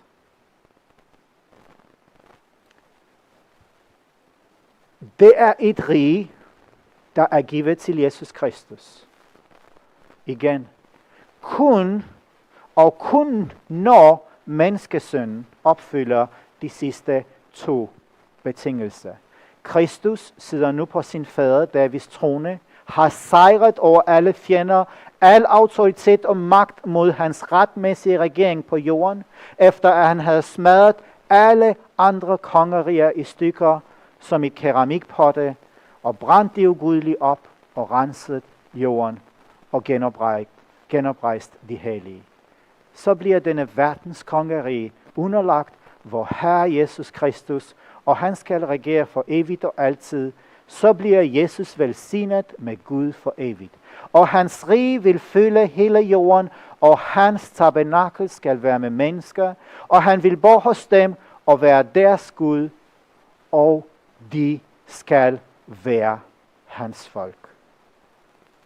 Og du har sikkert allerede lagt mærke til, hvad baggrunden for denne præsentation er. Og det jeg tænker på, det er billedet som baggrund. Og du har allerede lagt mærke til, hvis du er en opmærksom iagttager, at det er faktisk billedstøtten for Daniel kapitel. Hvilken kapitel? Sig det højt. Kapitel 2. Fordi alt sammen hænger sammen. Gud er ikke tilfældighedernes Gud, kære ven. Gud har ikke overladt os en kaotisk samling af skrifter, som vi skal gætte os igennem og famle i blinde eller halvblinde og hente en tekst der og danne et eller andet form for filosofi eller ideologi. Nej. Gud er universets systematiske entitet. Det er Gud, der har opfundet strukturen. Vi kender det fra verden, fra skabelsen, fra universet, for alt liv ude i universet. Men vi kender det så sandelig fra Guds ord. For når vi taler om alle disse emner, når vi også taler om profetier, og alle de andre emner, som vi læser og studerer fra Bibelen, så er der struktur, så er der mening, så er der en rækkefølge. Men alle disse emner vil kunne blive korrekt forstået, hvis du og jeg følger Guds befalinger for, hvordan vi skal forstå alle disse emner. Hvorfor er der så meget bedrag i verden? Jeg tror, mange af os kender allerede svaret. For læser vi Bibelen under Helligåndens vejledning, og dernæst læser vi Bibelen, studerer vi Guds ord, er vi villige til at komme til, også når vi lytter til disse programmer på Light Channel TV, med et åbent, ydmygt sind? Det kunne jo være, at vi tager fejl. Og endnu en gang en tak til jer, som kontakter mig, fordi I mener, at jeg har taget fejl eller sagt noget forkert. Og jeg tager med glæde imod konstruktiv kritik. Vi er i det samme båd, kære venner. Lad os ikke danne flere lejre, end der er dannet i forvejen. Men det Gud ønsker, og det vi også ønsker her fra Light Channel TV, det er et kristen, åben, ydmyg dialog omkring disse emner. Der er ingen af os, der skal sige sig fri for fejl. Der er ingen af os, der skal nødvendigvis sættes i et sted, hvor vi har mere ret end alle de andre. De andre tager fejl, vi har sandheden. De er kættere, de må afvises. Nej, det er ikke den ånd, som Kristus har befalet os, at vi skal følge. Men lad os gå tilbage til vores studier, inden vi holder en kort pause. Fordi jeg er helt sikkert over, at måske nogle af jer, som har læst og set min sidste konklusion, vil bede om flere beviser. Jeg er godt klar over, at jeg har lagt en rækkefølge begivenheder, som skal opfyldes, som skal gå i opfyldelse, før den sande, endelig evige Guds rige vil blive etableret her på jorden. Så dette er rigtigt. Og jeg vil ønske, at du vil være lige så eftertænksom og lige så skeptisk med alle, som forkynder for dig, kære ven, som påstår at ville forkynde evangeliet. Og kræve at have denne berørte mindset, denne sindstand, kræver også for deres bevise. Og vi ikke sluger råt, fordi XYZ med forskellige baggrunde, med forskellige PhD'er eller måske professorater bag sig, kommer og postulerer disse ting.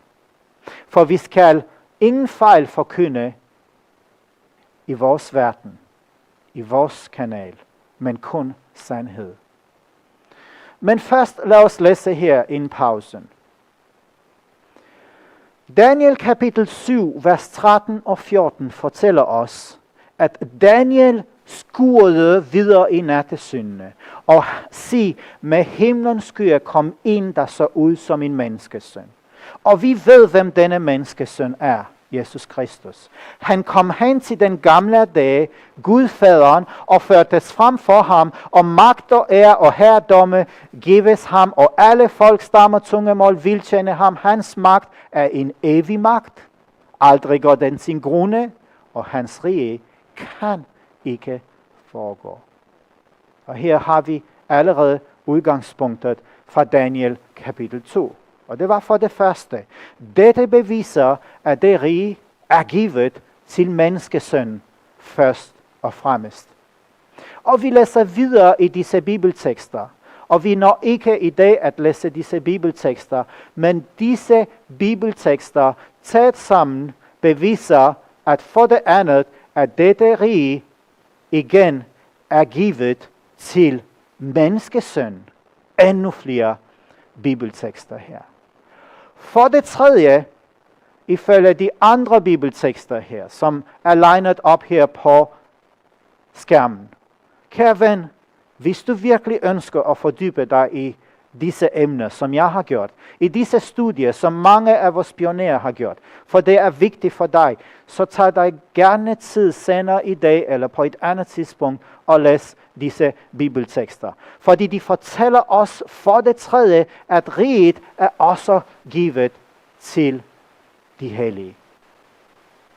Så nu er vi nået til det tredje spørgsmål, til trin 3 i vores studie i dag.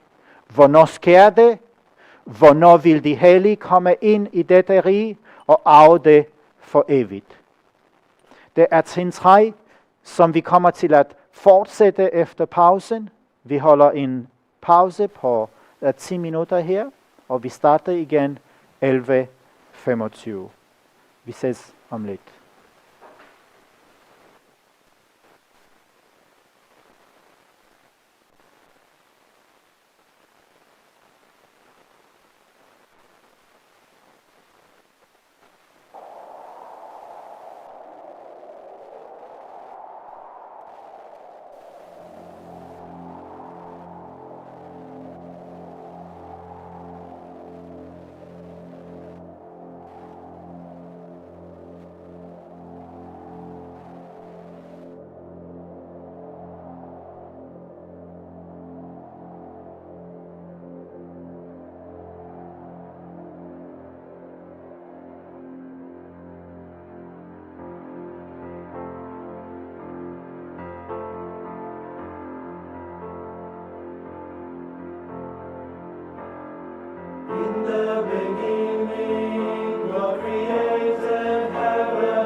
Velkommen tilbage til den anden halvdel af dagens studie, og tak til Triangeloskoret, Thor Sonefest, Frode Andersen og de andre, som har deltaget i at lave denne fantastiske musik, som passer perfekt med dagens emne i dag. Og jeg håber også, at dem, som har fulgt med her live og vil se programmet senere, har følt sig løftet netop åndeligt til dette kommende rige, som er så fantastisk godt fremstillet, både i teksten og i musikken, som vi har hørt her inde i pausen.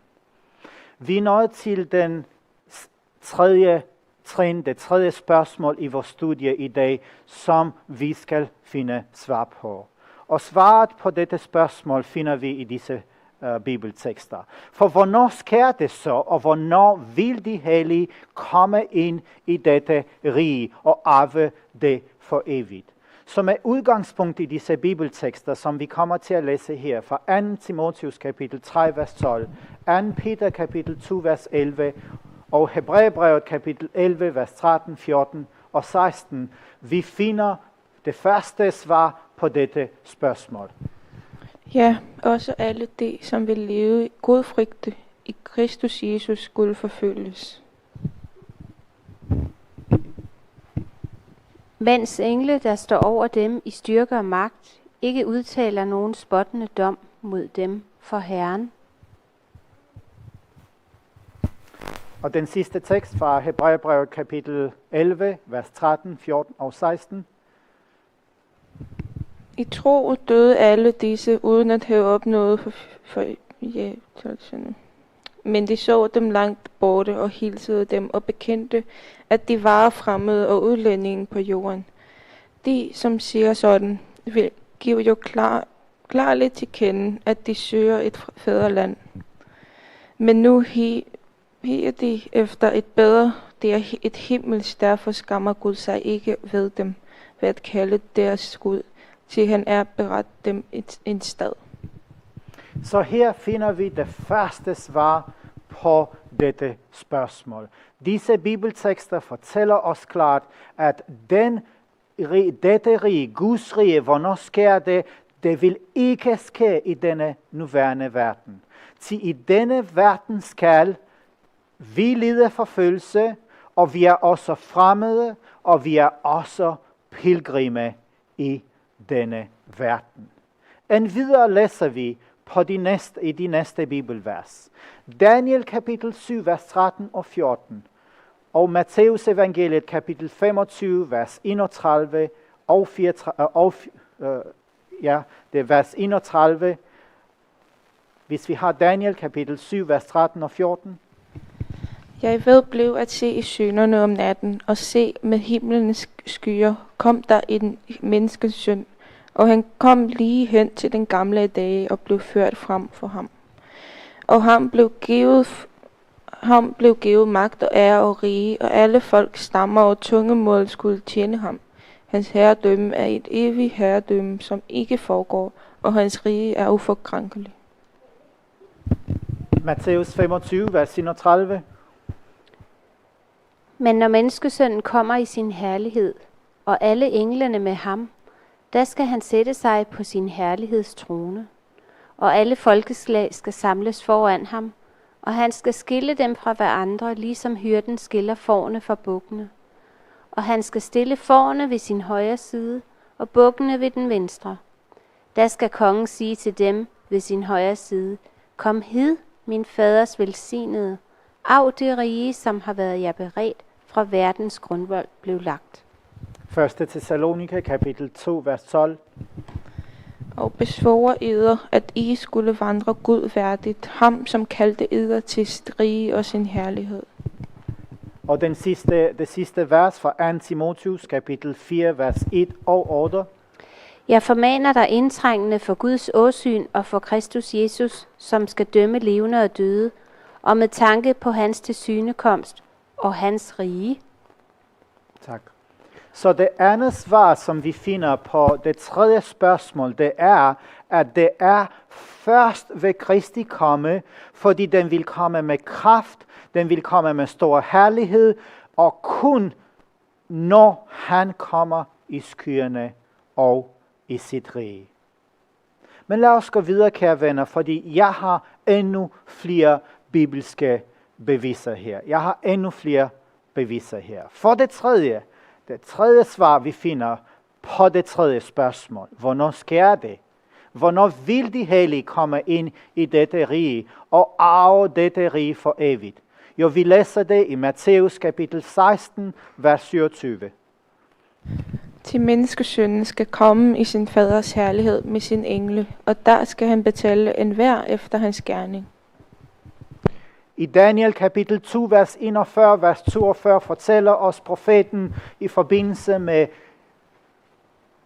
det profeti, som er omtalt i Daniel kapitel 2, at Men når du så fødderne og tæerne halvt af pottemagerler og halvt af jern, betyder det, at det skal være et rige uden sammenhold. Dog skal det have noget af jernets fasthed.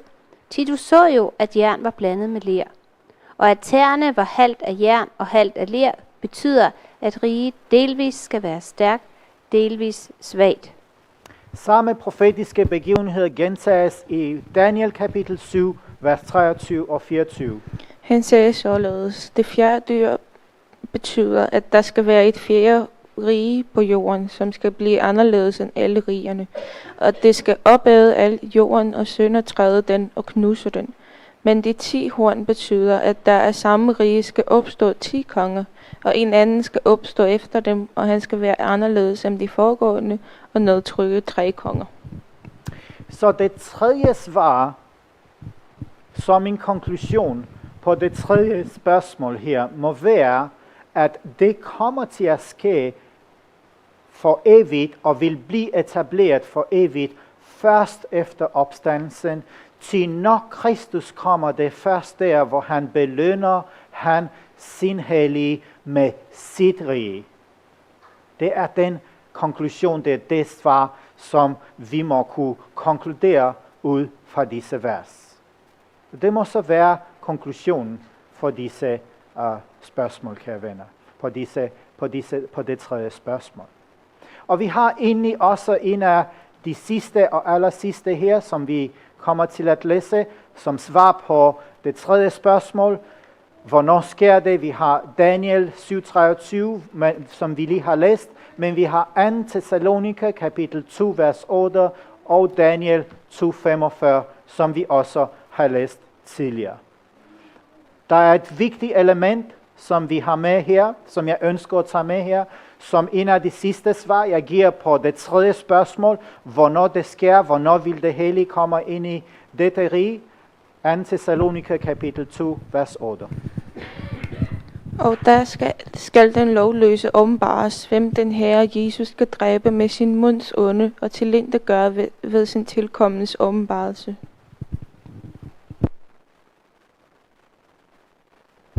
Og Daniel kapitel 2, vers 45. Til du så jo, at en sten reves løs fra klippen, dog ikke ved menneskehænder, og knuste jern, ler, kobber, sølv og guld. En stor Gud har kun gjort kongen, hvad der skal ske herefter, og drømmen er sand, og tydningen troværdig. Så disse 10 konger, som bliver omtalt her i Daniel kapitel 7, vers 23-24, vi har læst det tidligere, vil og skal eksistere som en betingelse, indtil Kristus skal komme. For Kristus, som vi siger, og Daniel kapitel 2 fortæller os, og giver os ikke kun hints, men det giver os beviserne, at det er først der Guds rige vil blive etableret, når disse 10 konger vil blive ødelagt af hans lysstyrke. Og som jeg siger her på baggrunden, dette billedstøtte vil blive ødelagt, når disse 10 konger, disse 10 kongeriger, som symbolsk vil eksistere, men også som 10 verdensregioner. Det er et studie, som vi kommer ikke til at gå ind på nuværende tidspunkt, kommer til at have stor betydning for den tid, vi lever i. Alt i alt, kære venner, tidens tegn er overvældende for os alle sammen. Vi har været igennem de sidste 3-4 måneder til en test, okay, for hvad der kommer til at ske, jo tættere vi kommer på afslutning af denne verdenshistorie. Når Jesus kommer ud af det allerhelligste, når Jesus vil udtale de skæbnesvange ord, lad dem, som øver uret, blive ved med at øve uret. Og lad dem, og I kender sikkert selv teksten. Disse vers er så enkle og tydelige, som ord kan gøre dem. Og jeg er også modig til at sige, at ingen vil eller kan være i overensstemmelse med dette, at de 10 tæer, som symboliserer disse 10 konger eller kongeriger. Og jeg har aldrig set andre end spottere, skeptikere eller vantro, der vil benægte dette og det, vi har læst indtil nu. Så konklusionen på det 3. spørgsmål herfra er følgende. At hvis disse 10 tæer repræsenterer 10 konger eller kongeriger, som alle gode eksponenter indrømmer, kan der næppe være en skygge af tvivl, at vi er så tæt på kongeriget, som man kan være. For disse kongeriger har eksisteret mere end 1400 år, og dette er en større andel end andre dele af billedstøtten har båret med henvisning til tid. Derfor skal vi bære vores del i vagttårnet nat og dag, for ikke at han, Kristus, kommer og finder os sovende. Det var William Millers udtalelse. Kære ven, vi er nået til den sidste trin i billedstøttet. Tidens tegn fortæller os, disse 10 kongerige, som kom ud af den daværende kejserlige Romeriget, har eksisteret i 1400 år plus, kære venner. Det er den sidste del af billedstøttet. Vi befinder os i det her standby-tid, i venteposition, når netop dette sten, som Daniel profeten har fortalt os i Daniel kapitel 2, er begyndt at rulle sig ud, og vi ser tegnene. Og disse 10 kongeriger, som er ved at etablere deres sidste fase i denne verdenshistorie, gennem denne såkaldte epidemi, som har bragt med sig den første trin i dette totalitære regime, som Satan får lov at etablere, før denne sten kommer og smadrer i stykker og tilintetgør for evigt og altid disse riger og denne verdensrige. Men vi når faktisk til den sidste trin, det sidste spørgsmål. Hvis I husker fra starten, så har jeg stillet det i 4 trin, 4 spørgsmål. Og jeg er glad for, at egentlig så er vi nået i tid der til det aller sidste. For vi læser her på den næste, vi læser dette spørgsmål, som går ud på, hvor skal så dette kongerige være? Okay? Jeg håber, at igennem dette studie, selvom gennemgangen er relativt hurtigt, at I har været i stand til, hvis I ikke allerede har haft dette kendskab. Men måske, som jeg nævnte i starten, har jeg været med til at genopfriske, genopbygge, eller måske fylde op den manglende viden, der skal til for først og fremmest, at vi kan være i stand til at kunne modtage denne forvandlende videns sandhed, men dernæst for at kunne gøre os i stand til at træffe de afgørende valg, de afgørende beslutninger for den tid, vi lever i, og samtidig, kære venner, for at du og jeg ikke bliver bedraget. Bedraget af denne tids ånd. Men også bedraget til at tro, at Jesus kommer ikke endnu. Ikke bedraget til at tro, at der vil gå mange år før Jesus kommer igen. Og ikke bedraget til at tro, at Jesus vil etablere sit rige først her på jorden gennem menneskelige agendaer og gennem menneskelige bæredygtige mål. Gennem denne menneskelige opstilte såkaldte social agenda. Kære ven, Bibelen giver os tydelige og klare svar. Og vi når til, som sagt, til den sidste. Og svaret finder vi i Daniel kapitel 7, vers 27 på dette spørgsmål. Men riget og herredømme og rigernes magt under al himmelen skal gives til et folk af det højestes hellige. Hans rige er et evigt rige, og alle herredømmer skulle tjene og lyde ham. Og i Filipperbrevet kapitel 2, vers 9 og 10 læser vi følgende.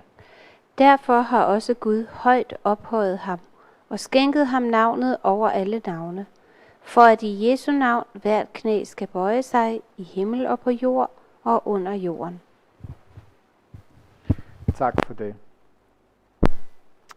Okay. Er der nogen af jer, som nogensinde har undret jer over, hvor kommer disse nye ideologier fra? Hvem og hvorfor udtænkes disse lærdomme og politiske agendaer? Man har dette spørgsmål i mente.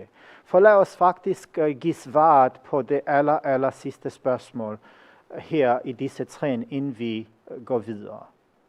Den første vigtigste halvdel har været ment til at bygge op vores viden, vores autoritet på for at give os svaret, som vi skal tage fra, som vi skal bygge på, når vi i dag og i den kommende fremtid, om Gud og hvis Gud tillader, at vi skal være i live igennem disse skæbnesvangre endetidsbegivenheder, at vi vil være i stand til at kunne genkende disse mangfoldige, tusindfoldige bedrag, som Satan allerede har legnet op, kære venner.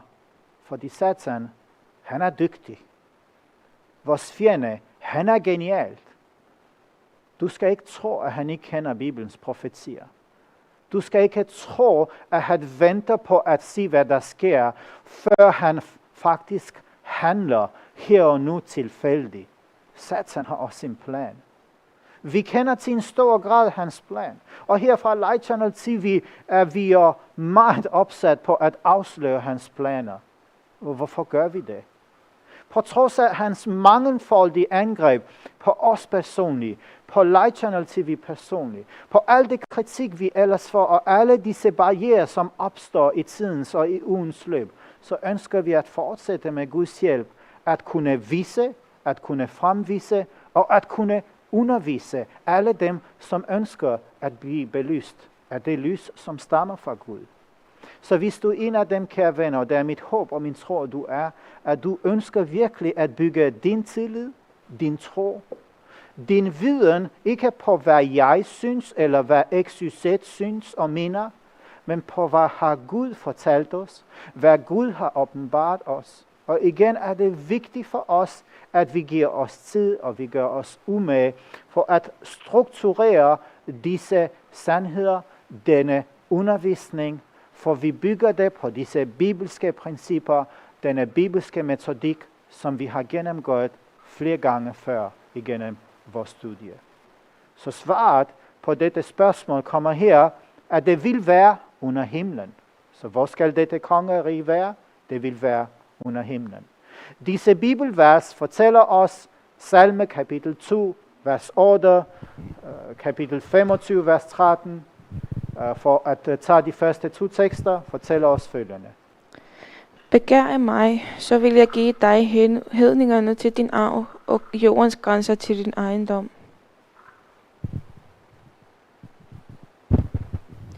Selv skal han leve i lykke, og hans sæd få landet i eje. Vi tager ikke de andre bibeltekster videre, men det er et bibeltekster som en opfordring til jer alle, for at kunne finde yderligere forankring i de svar, som jeg skriver her op på skærmen. Det er yderligere forankring i, at Bibelen giver os allerede og har givet os svaret, og vi har allerede fået svaret i Bibelen.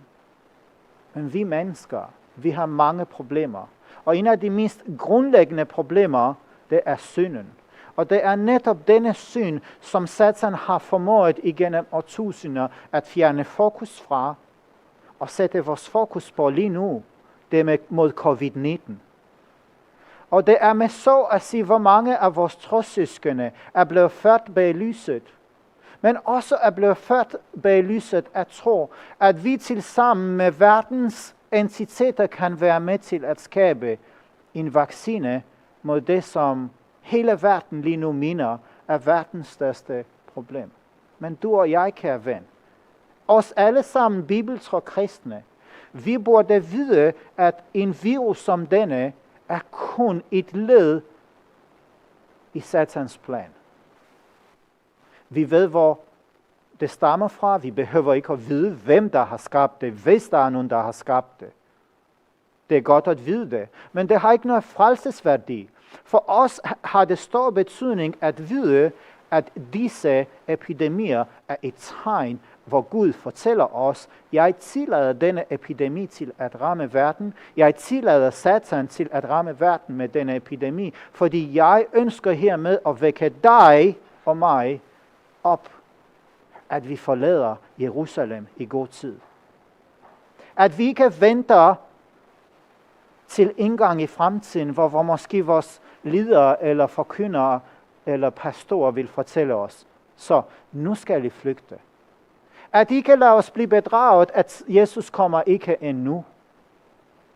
For kære ven, ønsker du at gentage historien fra år 70? Har du sat dig i, hvor forfærdeligt det har været for jødefolket at gennemgå, at de var nået til det punkt, hvor historikere som blandt andet Josefus fortæller os, at de var nødt til at spise deres egne børn, hvor skæbnesvanger situationen var? Er du en af dem, som risikerer og tør at gentage jødernes historie? Fordi denne profetiske skæbnesvanger historie, som vi kan kigge tilbage og med måske foragt og sige med grusomhed over, hvor forfærdelige romerne har været, den vil gentage sig i endetiden. Ikke fordi jeg siger det, men fordi Gud siger det. Så svaret er, at hvor skal dette rige være? Den skal være over hele jorden.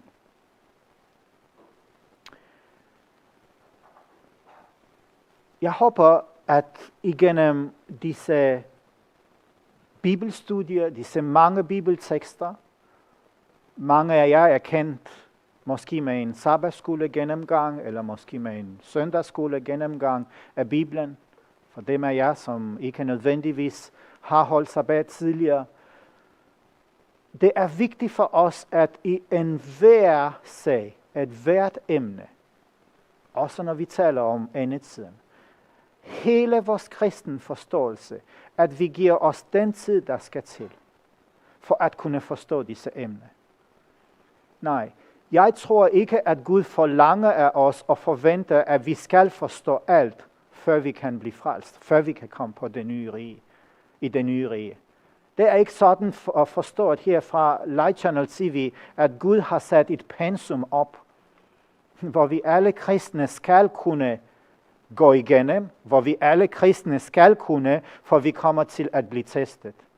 Men samtidig så ved jeg og tror, at vi specifikt som syvendedags adventister har fået betroet en større sandhedspakke, alt det lys, som vi skal kanalisere ud til verden. Hvorfor? Fordi adventbevægelsen blev sat i verden med den eneste, enkle, dog komplekse, alvorlige opgave, og det er at afslutte denne verden. Og tanken var, kære venner, i hvert fald fra Guds side, at første verdenskrig, anden verdenskrig og al den efterfølgende elendighed med millioner af mennesker, som er døde undervejs, under krig, totalitære regimer, diktaturer, efterfølgende diktaturer, Sovjetunionen, Stalin, Lenin, vi kender dem alle sammen fra historien, kunne have været undgået, hvis adventbevægelsen havde gjort sin pligt. Det er en alvorlig tanke. En meget alvorlig tanke. Så jeg ønsker herfra at give dig denne konklusion, og jeg håber inderligt, at du har fundet svaret på disse spørgsmål. Med Bibelen.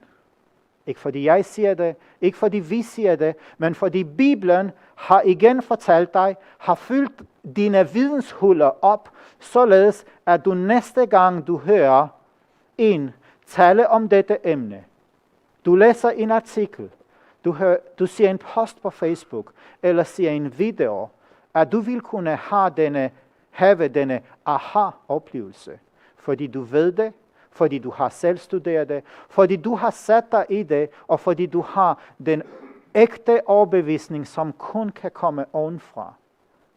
Tvivl kan være godt nogle gange, men fortsat tvivl ender i skepsis.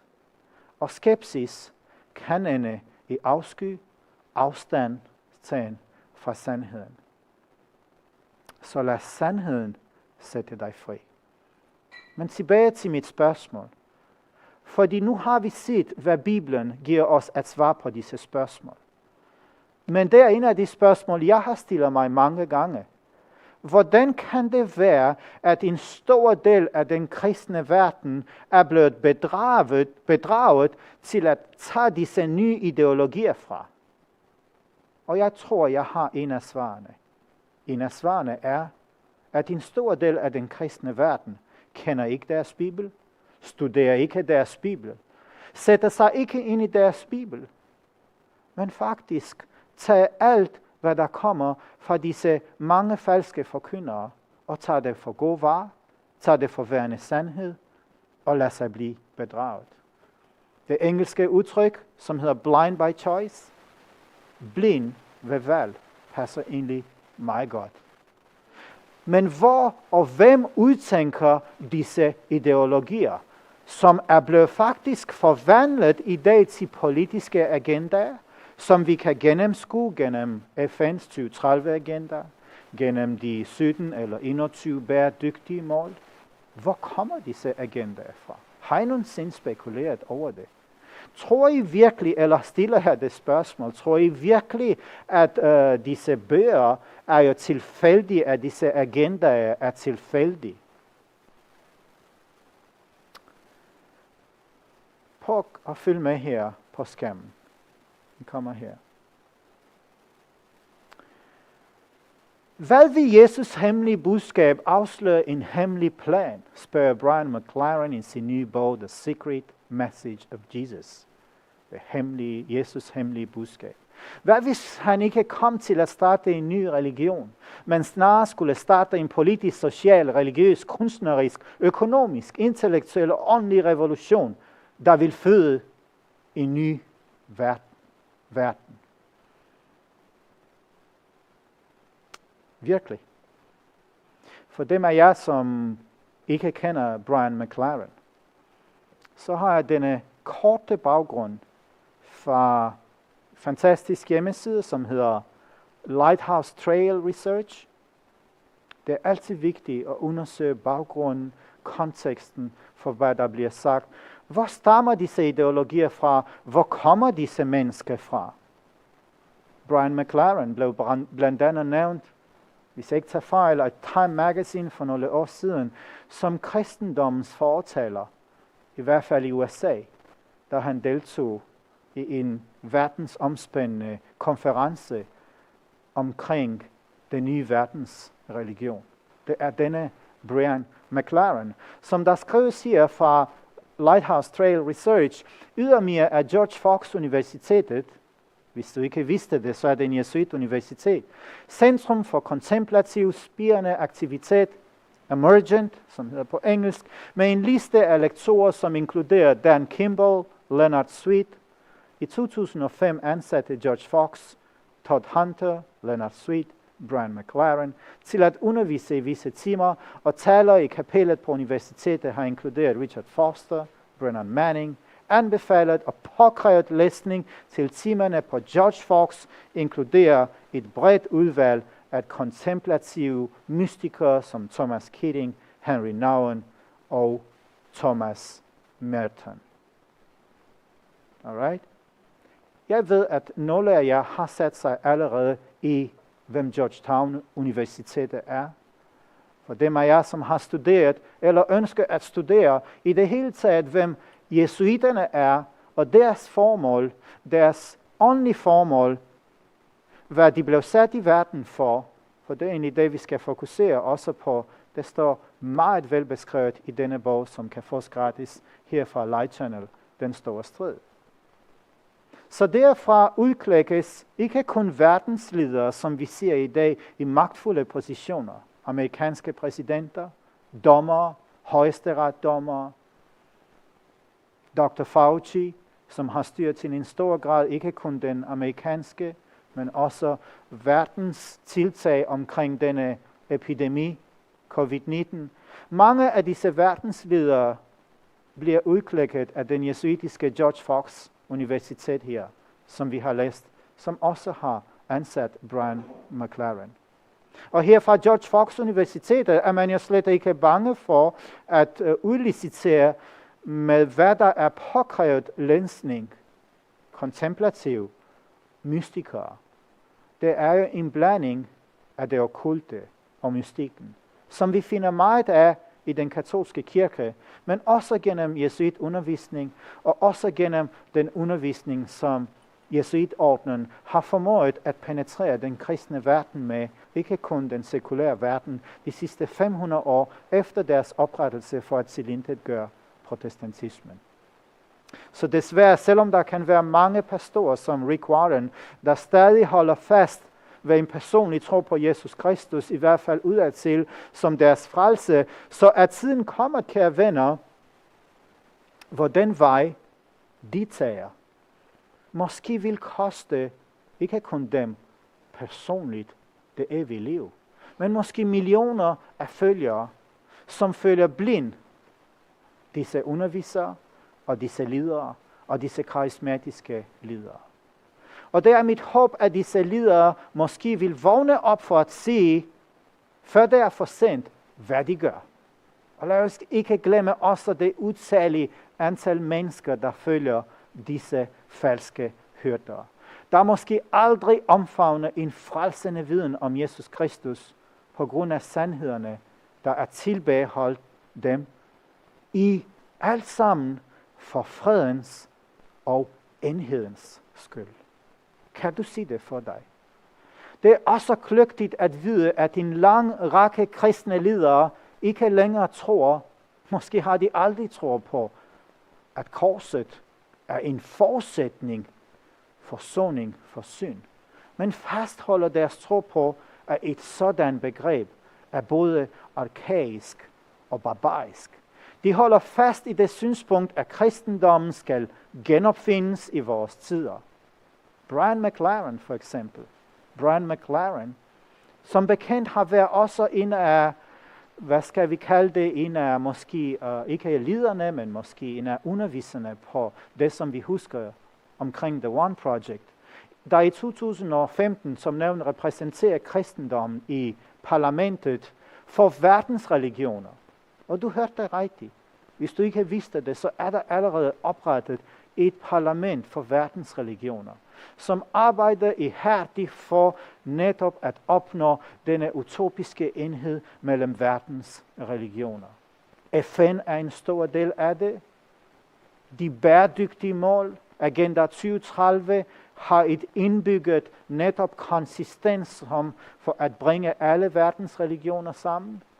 Og det er også Brian McLaren, der holder netop sådan en opfattelse.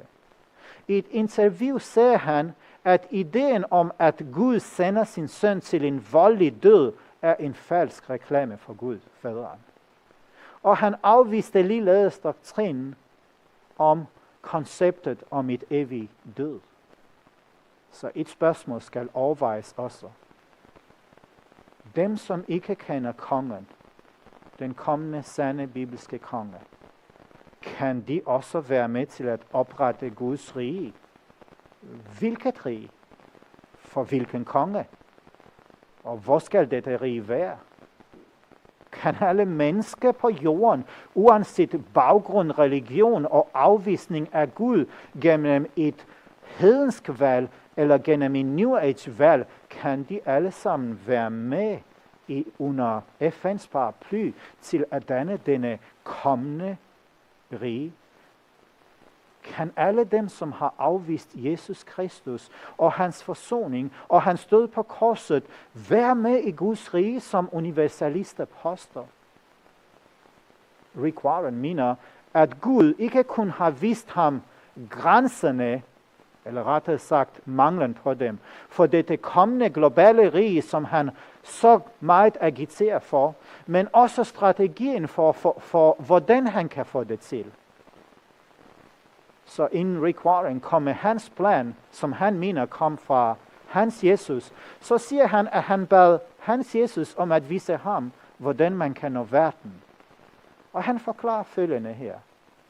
Han spurgte Jesus, hvordan gjorde du det, Jesus, på at spørge Rick Warren i hans bog. Du vil ikke have forladt os uden en strategi.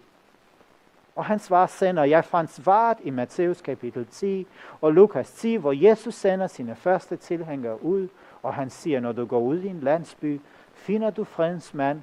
Find fredens mand. Der er en mand med fred i hver landsby, i enhver regering, i enhver virksomhed, i enhver kirke. Og Warren spurgte yderligere Jesus om at finde ud af, hvem er så denne fredens mand? Og her er svaret, han fik fra den ånd, som Rick Warren mener var Jesus. Og så siger jeg det.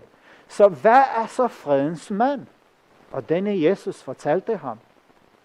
Når du finder fredens mand, hvis han er åben, og hvis han er villig til at arbejde sammen med dig, skal du velsigne ham, og du begynder dit arbejde der. Og hvis denne fyr ikke er åben for dit arbejde sammen med dig, så støv støvet af dine sko og gå videre til de næste landsbyer. Fordi du vil altid finde nogen at arbejde med. For fredens mand er åben og indflydelsesrig. Fredens mand behøver ikke at være en kristen troende, kunne være muslim, kunne være jødisk. Fordi da Jesus siger, find fredens mand, var der endnu ingen kristne. Jesus var ikke død på korset, der var ingen opstandelse. Han siger bare, gå ud og find nogen at arbejde sammen med. Men Warren mener, at en samtale med denne Jesus inspirerer hans plan for at etablere Guds rige på jorden. Så er det igen vigtigt for dig og mig, kære venner. For alle dem, som ønsker egentlig at være en del af den sande kommende rige, hvor vigtigt det er at huske skriftens ord, som vi har læst og studeret tidligere. For ironisk nok sagde Jesus stort set det stik modsatte, at hvad Rick Warren påstår fra hans samtale med denne Jesus og foreslår. Og i betragtning af det faktum fra Bibelen, at Jesus ikke var død og genopstået endnu, foreslår Rick Warren, at Jesus sendte sine disciple ud for at forkynde fred, fordi der endnu ikke var noget andet budskab at forkynde. Men Jesus sendte sine disciple ud med et evigt evangelium, kære venner. For Bibelen fortæller os, at det handler om først og fremmest at blive født på ny, omvendelse ved at proklamere, som vi læser blandt andet i Matthæus 10, vers 7. Himlens rige er ved hånden. Så hvis du ikke har fundet ud af det endnu, så har jeg indtil videre sat op Bibelens budskab mod det, som kendes som Dominionisme, en af de mange bedrag, som Satan har bragt ind i den kristne verden, og som han bruger som et middel for at bedrage kristendommen til at tro på en utopisk, karismatisk, økumenisk enhed via tværreligiøs og politisk samarbejde under et herredømme, en verdensleder, som vi jo nok kan allerede pege på, hvem det er og hvem verden vil vælge. Så mit spørgsmål til dig, kære ven, som følger med her i dag. Tør du give dig til kende, hvem tror du verden vil pege på, som netop denne leder på denne utopiske verdensrige, som allerede er ved at blive etableret? Vi læser videre her. At Dominionisme lærer, at Kristus kan ikke vende tilbage til jorden, før kirken har etableret sin autoritet herredømme over alle nationer og indført en form for global teokrati, en verdensregering, der er baseret på bibelske principper. Med andre ord indbringer kirken ifølge Dominionismen kongeriget for og på vegne af Kristus. Denne ubibelske ideologi er også kendt som Kingdom Now, Guds rige nu, en falsk teologi, som vi også hører blandt os adventister, rekonstruktionisme eller restaurering, afhængig af om hvilken trosretning man siger det fra. Kære venner, hvis du tror, at denne ideologi hører måske til bestemte sekter eller denominationer blandt kristne, så vil jeg gerne informere dig, at du tager fejl. Fordi det vil netop være denne ideologi, som vil være det bærende magt og kraft bag den kommende dyrets mærke. Og når vi allerede siger tegnene, når vi allerede siger, hvordan blandt andet Donald Trumps administration er styret til en stor grad, at netop denne tankesæt, som kommer fra visse evangeliske grupper i USA, så ved vi ifølge Bibelen, hvor dette peger hen. Denne høje radikale kristendom, som har blandet og vil blande sig, og vil efterhånden få større og større politisk magt i den amerikanske regering, vil være med til at dominere mere og mere den politiske arena, den politiske agenda, i den grad, at lovgivning vil efterhånden blive bygget op omkring, og vil blive baseret netop omkring denne ideologi. Og hvis du ikke tror på mig, så er der rigtig mange andre, jeg kan anbefale dig, som netop har gravet sig specifikt i, hvad der netop nu sker i den amerikanske regering, i den amerikanske politiske verden.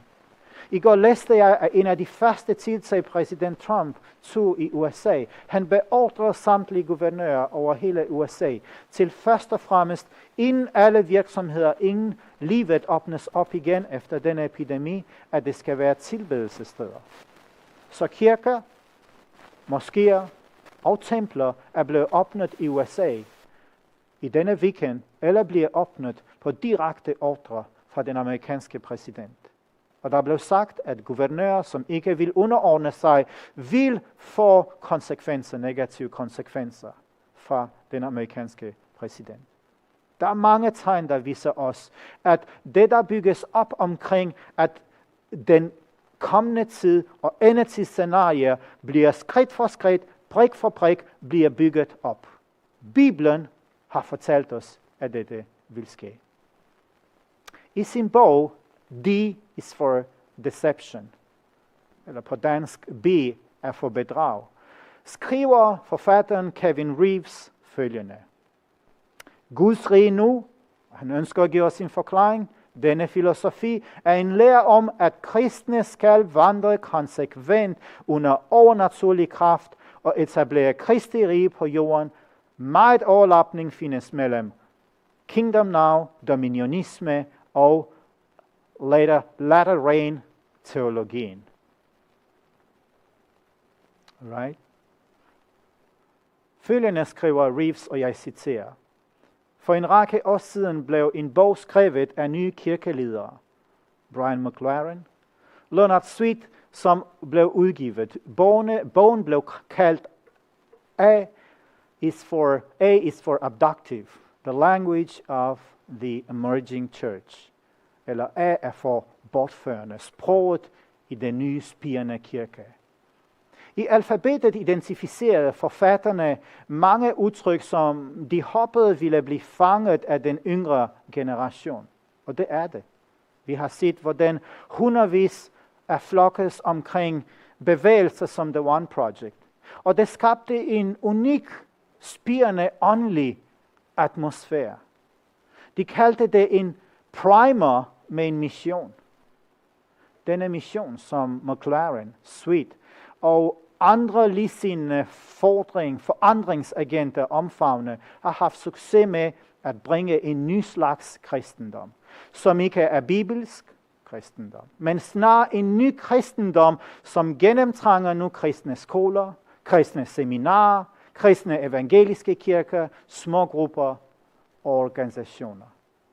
Og Reeves skriver videre i hans bog.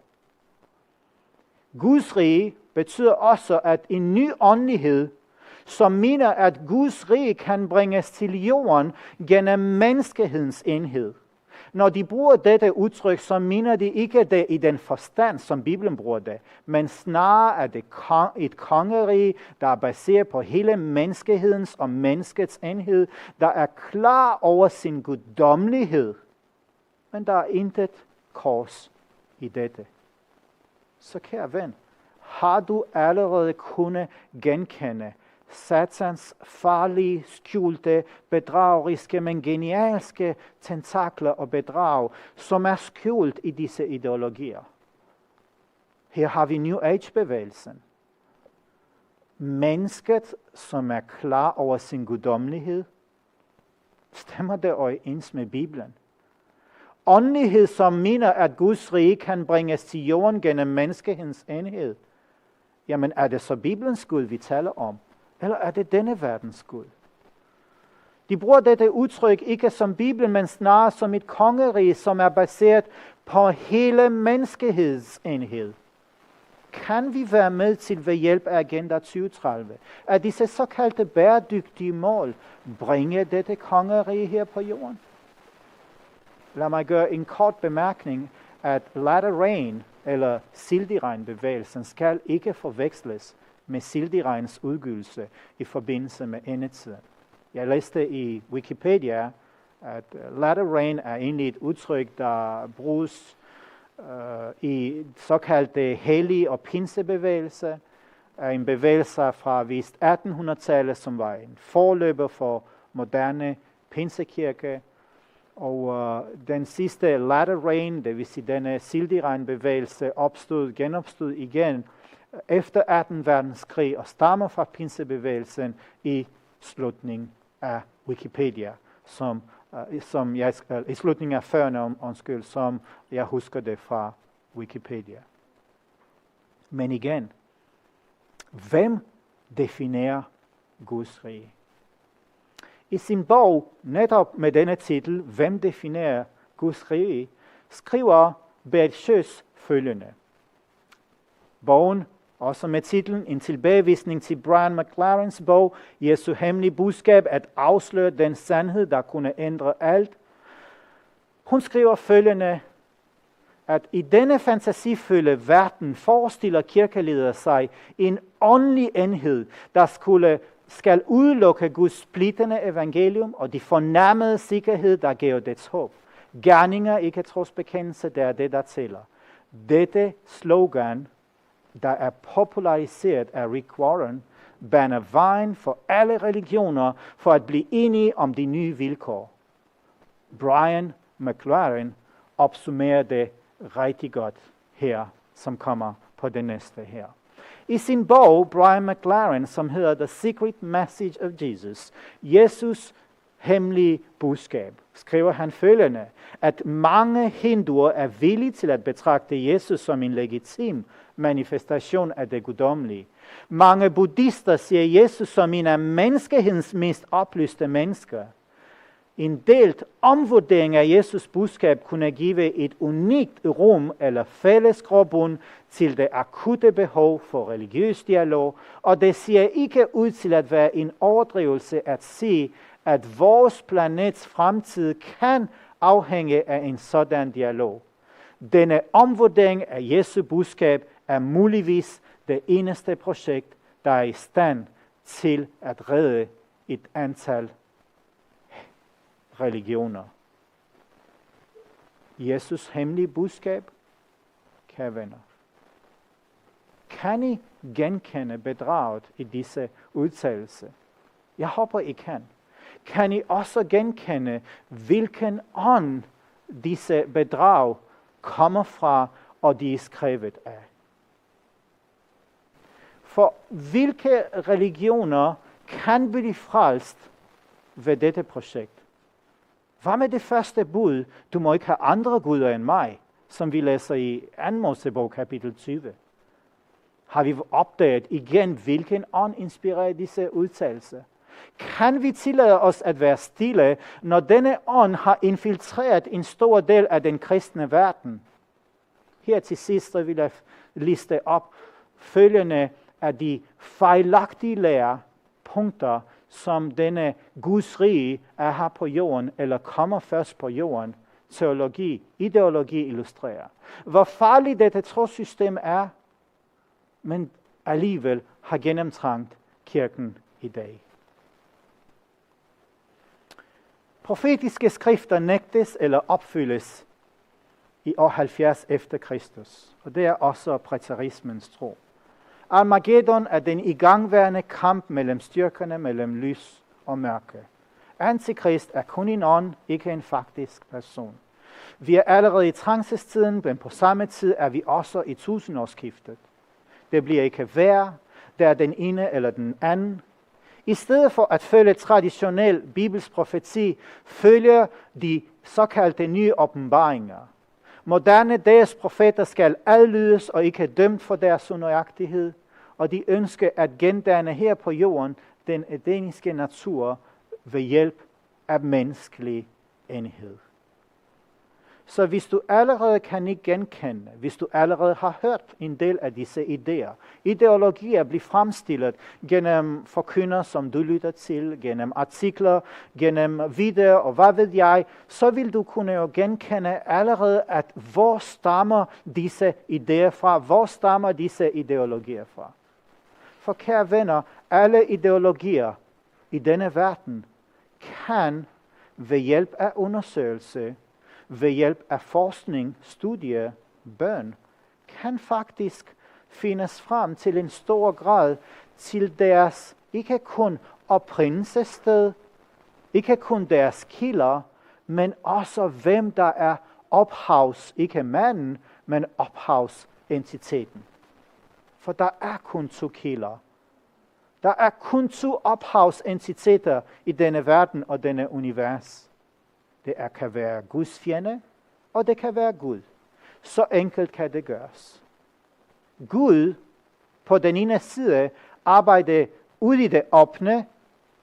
Han ønsker at frelse alle mennesker. Satan på den anden side arbejder både i det åbne, men så sandelig også i det skjulte. Gud har aldrig og vil aldrig blande lys og mørke. Satan på den anden side blander delvise grader og mængder af mørke, det vil sige løgn, det vil sige bedrag, for at kunne bedrage dig og mig. Så hvis du ikke gør dig umage til at kunne undersøge, kan det virkelig passe? Er det virkelig sandt? Stemmer det overens med Bibelen? Så vil du og jeg blive bedraget. For du kan ikke nøjes, kære ven, med at overfladisk skøjte over forskellige videoer på YouTube. Det er ikke nok.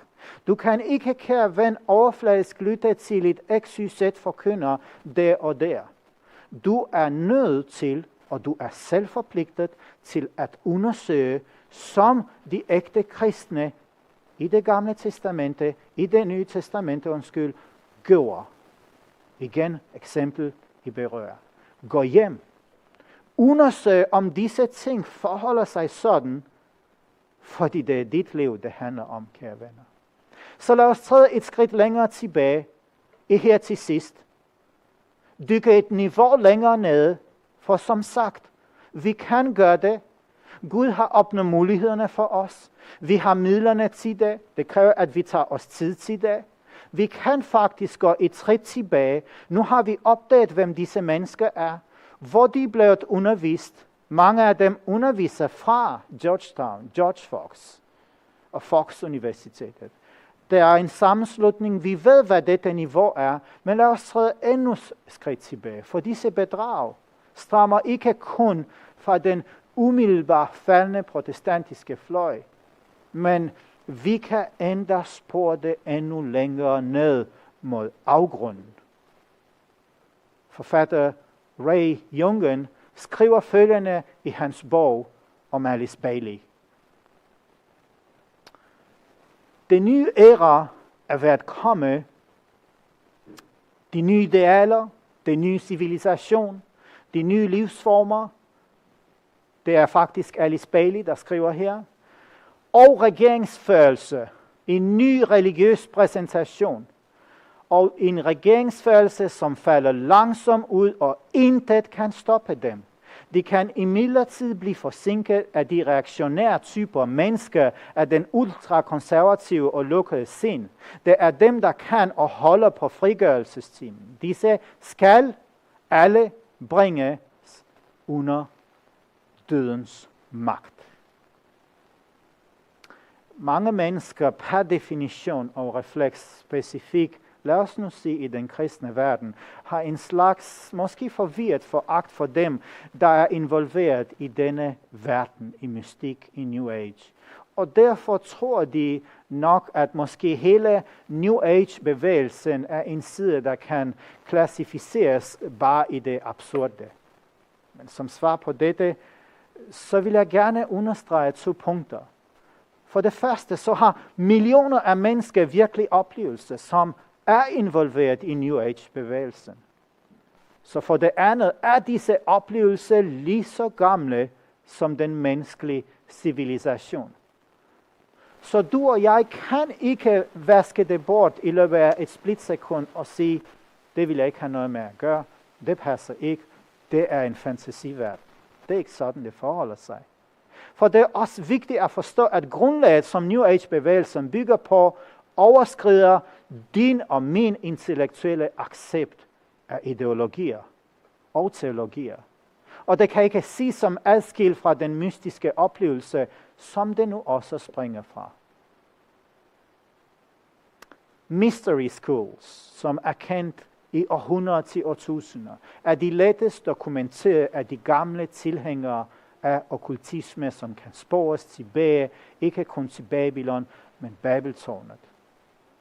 Igennem disse generationer, igennem disse skoler, igennem disse tider, var alle disse mennesker opmærksom på disse esoteriske, som egentlig betyder viden. Disse skoler dannede kernen i den religiøse praksis fra antikke nationer, som har gennemstrømmet disse kendte imperier. Egypten, Kina, Kaldæer, Persien, Grækenland og Rom, samt de ordentlige æstetiske og inka-civilisationer. Alice Bailey, som vi nævnte her, der personificerer New Age-bevidstheden på vores side af denne verdens historie, bakker netop op om, hvad disse 3 citater indebærer, som vi lige har læst. Så kære ven, jeg kunne blive ved, men jeg håber, at du har fået nok information med dig herfra i dag, som ville gøre dig i stand til at træffe dit valg. For dit valg, som jeg har sat den op her, er imellem disse punkter, når det handler om Guds rige. Hvem definerer Guds rige? Det kommer her.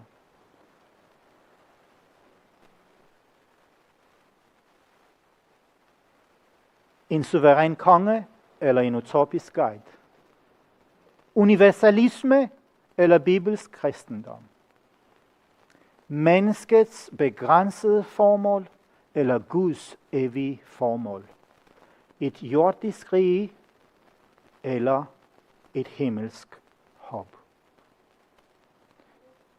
Så kære ven, igennem de fremførte beviser, igennem dette studie, har vi set, at Guds sande kongerige, der omtales i Bibelen, vi har læst bibeltekster, det er ikke jordisk.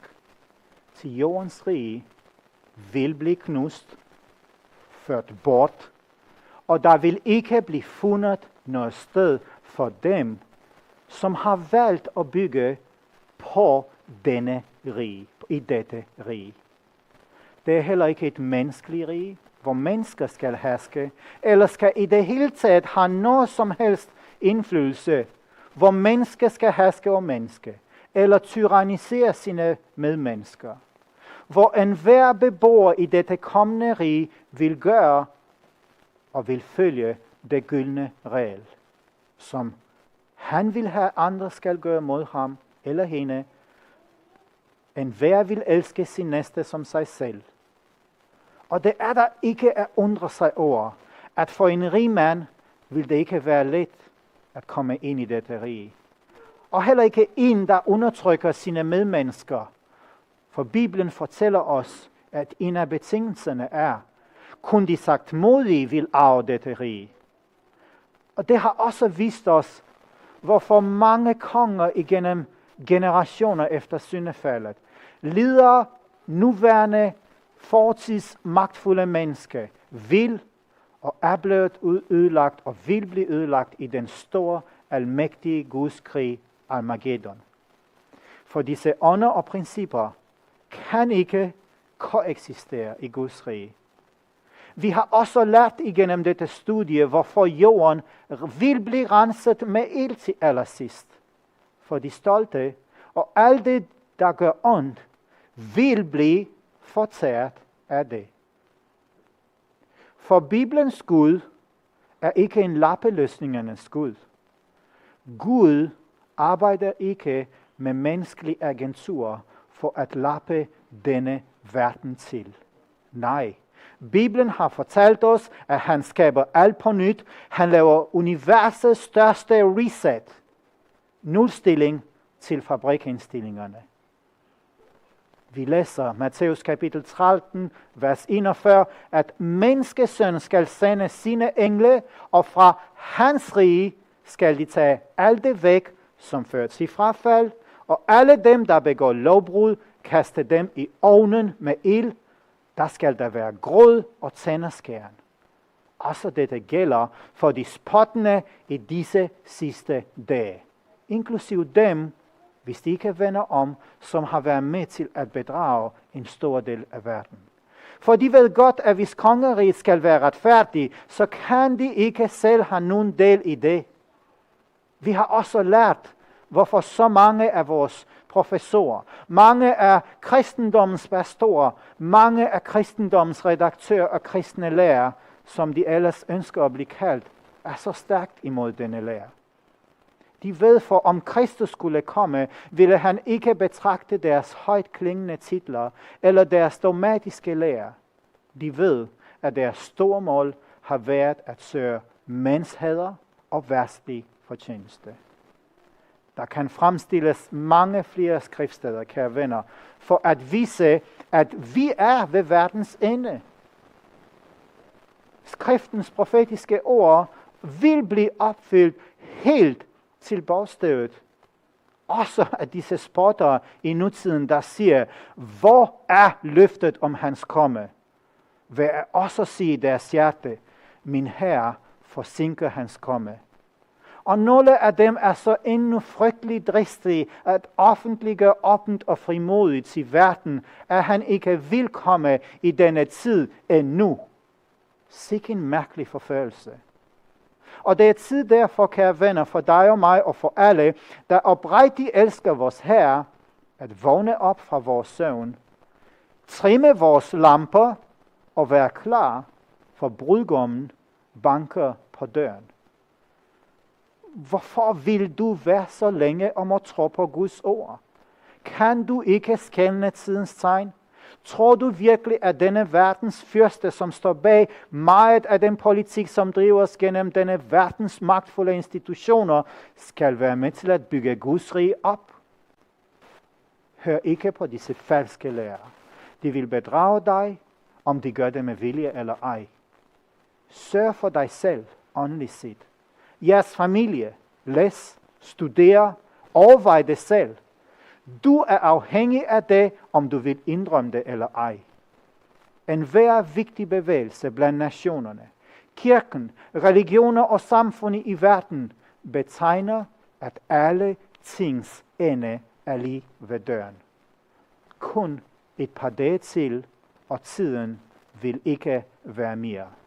Lyt ikke til falske lærere, der råber fred og sikkerhed. Når en pludselig ødelæggelse kommer, dem, der siger, vores Herre udsætter hans komme. Bliv advaret af en, der følger for din sjæl. Ellers vil jeg ikke stå her. Jeg beder ikke om din hæder eller dine penge. Lad dem omgås med verden. Jeg beder dig om at flygte for dit liv. Dit evige liv. Frels din sjæl. Tænk på den verden, der aldrig vil ende. på den tilstand, der aldrig vil blive ændret? Tænk, min kære ven, for dit eget bedste. Køb sandheden, der vil sætte dig fri for evigt. Køb olie, køb vin og mælk uden penge og uden pris. Kom, I fattige, tag fat på de rigdomme, siger Jesus, der aldrig kan fortabes. Spis og drik af den mad, der aldrig kan og vil blive fordærvet. At en mand spiser, er det, han skal leve for evigt. Kom I syge, for her er sundhed for jer. I lamme, I vil finde styrke. I trætte, I kan finde hvile, og fanger vil blive sat fri. Fængselsmurens søjler vil blive brudt, og slavernes lænker bliver løsnet. Kaptajn Jesus banker på din dør.